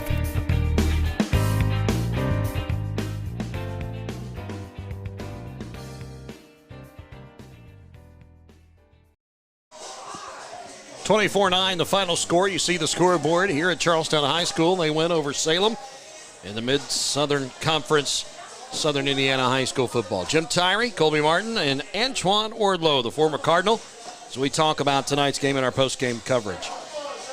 Make sure that you go to Glycon.com and vote for the most outstanding player of the week. You'll see all the stats and performances on the website. Make sure you're able to go there and vote for your favorite player. Let's talk about the drive of the game, and I think with the score 3-0, things still in question in the first half. Charlestown got the football in very good field position and then capped the drive with a 44-yard touchdown run by Jaron Almasiga with 8:50 to go in the second quarter, made it 10-0, and you kind of felt like at that point, Juan, that Charlestown was going to pull out the victory in this game. Yeah, the game started off pretty even, and then just something just changed. It seemed like Charlestown figured it out on both sides of the ball. I think there would have been more points put on the board if it wasn't for a great effort by the Salem defense as well. But again, Charlestown just got in their flow offensively and defensively, and they never looked back. Almasiga also kicked the extra point on that touchdown. He had a 24-yard field goal tonight, a 44-yard touchdown run. He kicked an extra point. He missed an extra point. He ran for a 2-point conversion and a second-half touchdown. So Almasiga tonight just all over the field doing everything, and I think he's going to sell popcorn to those kettle corn as they leave the gate out here tonight. He just had a great game. He did, and if I'm a college coach and I watch this film, I don't see how you cannot be impressed with number 8. Almasiga. That's the type of performance that he put on tonight. Very fun to watch, very entertaining. I think his team fed off that. Just a very, very, very great performance tonight. Let's run down real quickly the scoring plays. The 24-yard field goal by Almasiga happened in the first quarter with 2:55 to go. Then Almasiga, the 44-yard touchdown run that followed a Salem fumble. 8:50 to go in the second quarter is when that took place. 10-0 the score there. McClellan, the quarterback, Clay McClellan, he ran for a 7-yard touchdown run, his 14th of the season, with 4:46 to go before halftime. The extra point by Almasiga was no good, so we went to halftime 16-0. Then you had a 13-yard touchdown run by Benner, the backup quarterback, Chase Benner, who came into the game. He he threw a pass to wide receiver Jake Ottersback, the sophomore, able to bring it in for his 6th touchdown of the season, catching the football. The 2-point conversion I mentioned earlier from Almasiga made it 24-0.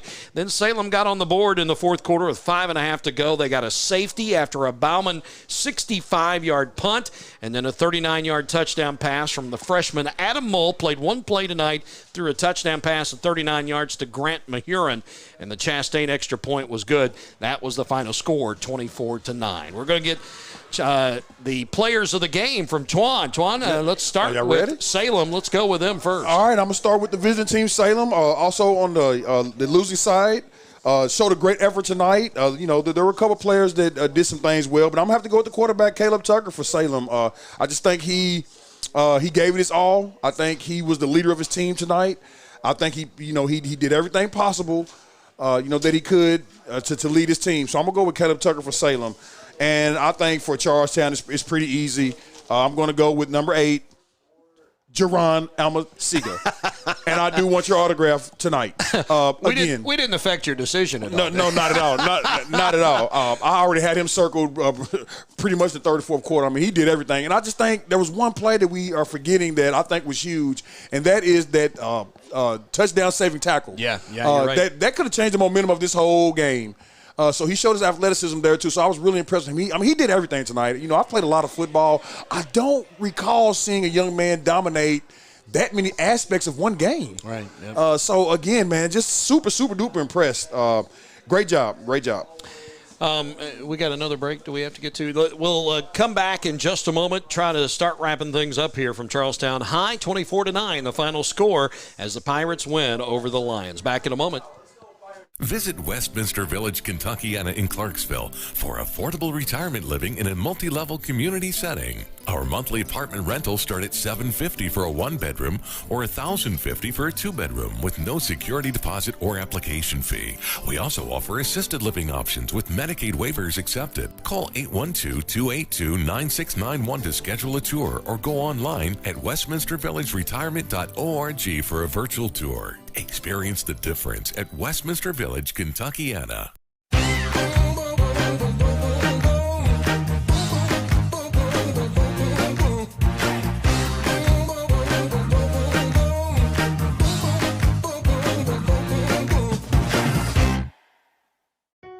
Drug use in adolescence or early adulthood can have a serious impact on a teen's life. Teenagers who use marijuana are more likely to have lower grades, even drop out of school. They may also suffer from impaired driving, higher levels of anxiety, and depression. We all want to see the youth in our community succeed. Regardless of your stance on marijuana, we can all agree that it is not right for teens. Paid for by Drug-Free Communities, the Department of Mental Health and Addictions, and Our Place.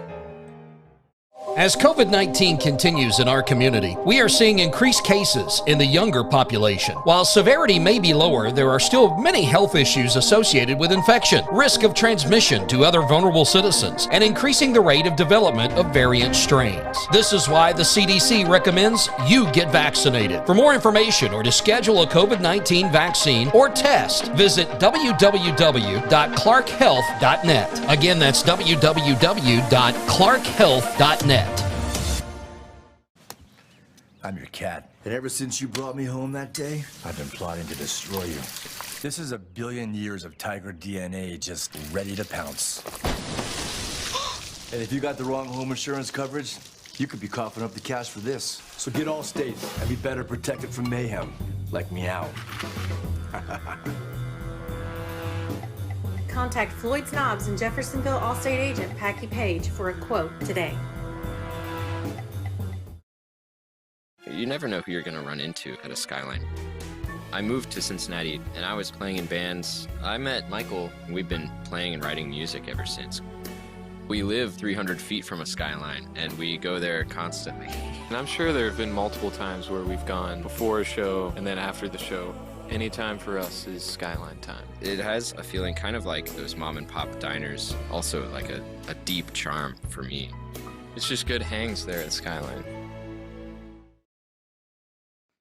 Founded in 1910 in the Ohio Valley region, German American Bank has been raising the standards in banking, insurance, investments, and wealth management for over a century. We're big enough to provide the conveniences of modern banking, yet small enough to care about the people and communities we serve. Because we believe that when a community thrives, its people prosper.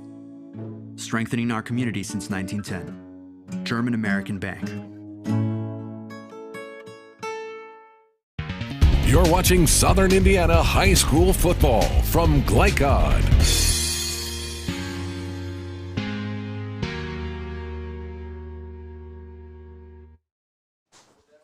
Back here at Charlestown High, real quick, just want to wrap some things up, some numbers.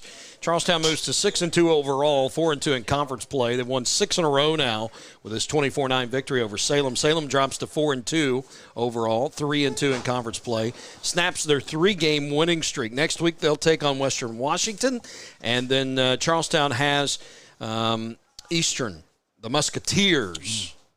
They'll go to Eastern for that game, but Eastern, I tell you, it's with Salem beating them 43-0 last week. Looks like Charlestown will probably win their 7th in a row next week. Of course, that's why they play the games, but we'll see what happens there. Real quick, we'll get Colby Martin to give us some scores.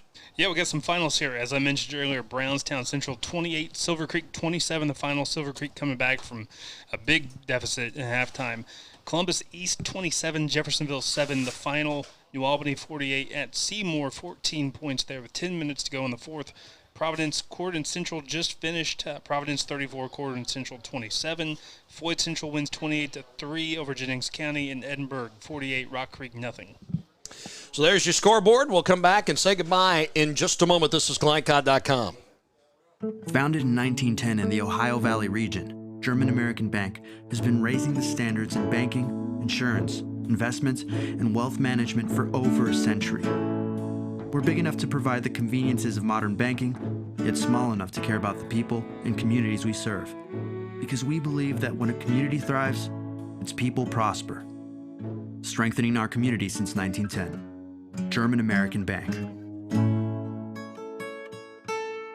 You're busy, always on the go, and when your car needs repaired, you need it done right. At Call's Body Shop, you can make an estimate appointment to better serve you. Just call 812-949-5245 and schedule a time that fits your schedule. They're open Monday through Friday, 8 to 5, and are family-owned and operated. They've been serving Southern Indiana since 1954 at 2801 Mount Tabor Road in New Albany. It's your car, and you have a choice on your repair. Call's Body Shop. Can they fix it? Yes, they can.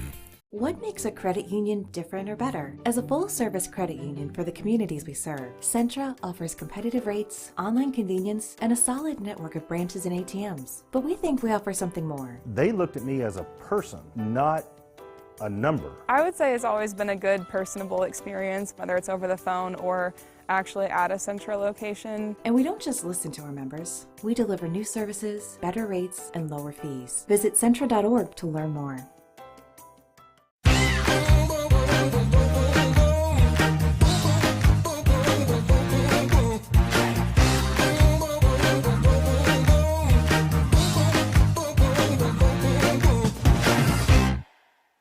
Visit Westminster Village, Kentuckiana in Clarksville for affordable retirement living in a multi-level community setting. Our monthly apartment rentals start at $750 for a one-bedroom or $1,050 for a two-bedroom with no security deposit or application fee.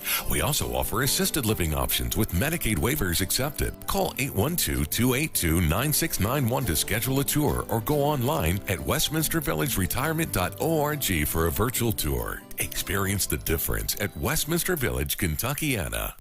As COVID-19 continues in our community, we are seeing increased cases in the younger population. While severity may be lower, there are still many health issues associated with infection, risk of transmission to other vulnerable citizens, and increasing the rate of development of variant strains. This is why the CDC recommends you get vaccinated. For more information or to schedule a COVID-19 vaccine or test, visit www.clarkhealth.net. Again, that's www.clarkhealth.net.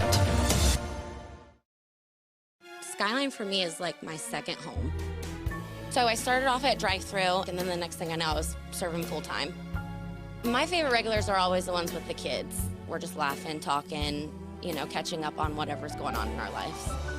Sometimes when I'm working the drive-thru, I'll hear a specific voice, and I know exactly who it is. When they pull around, I'm so excited to see them, and they're just as happy to see me. Skyline is more than just a restaurant to me. It's a fun place to work, and it's a fun place to eat. You're watching Southern Indiana High School football from Glycod.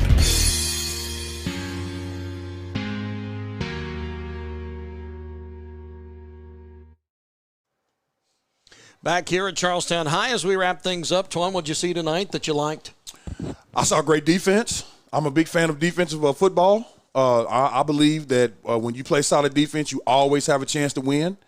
So that's what really stood out to me, an aggressive, physical defense that Charlestown put on the field today. I think this Charlestown team, they could possibly catch fire in the playoffs. I know Brownstown is very, very tough, and they lost to them early in the season, but you never know what can happen once you get playoffs going, and we'll see if the loss of Clay McClelland is going to really, really affect this team as they move forward through the season. All right. My thanks to Simeon Burks, cameraman tonight. Who was producing tonight, Colby? I believe that was me. I mean, back at Central. Oh, Steve Bird. Steve Bird, executive producer, back tonight. Colby Martin, of course, the on-site engineer. All right. Fantastic job again tonight. Great job. Thanks, Twan. Appreciate it. Antoine Wardlow. My name is Jim Tyree. We'll leave you with the final score once again from Charlestown High, 24-9 over Salem. Thank you. You've been watching Southern Indiana High School football from Glycod.com. From Glycod, this has been Jim Butner Auto's Southern Indiana High School football. Jim Butner Auto in Clarksville, striving to keep you driving. Tonight's game was also brought to you by Interstate Batteries, the car battery auto techs prefer. Allstate Insurance Agent Packy Page, he puts you in good hands. The Clark County Health Department, promoting a safe and healthy community. clarkhealth.net. Community Action of Southern Indiana, helping people, changing lives. By Centra Credit Union, centered around you. Carter Family Dentistry in New Albany. Our Place. Priority Radiology. And by Clark County Sheriff Jamie Knoll. For schedule information about our upcoming broadcasts, visit our website, glicod.com, Facebook and Twitter @Glycod. We thank you for tuning into this live sports presentation from Glycod.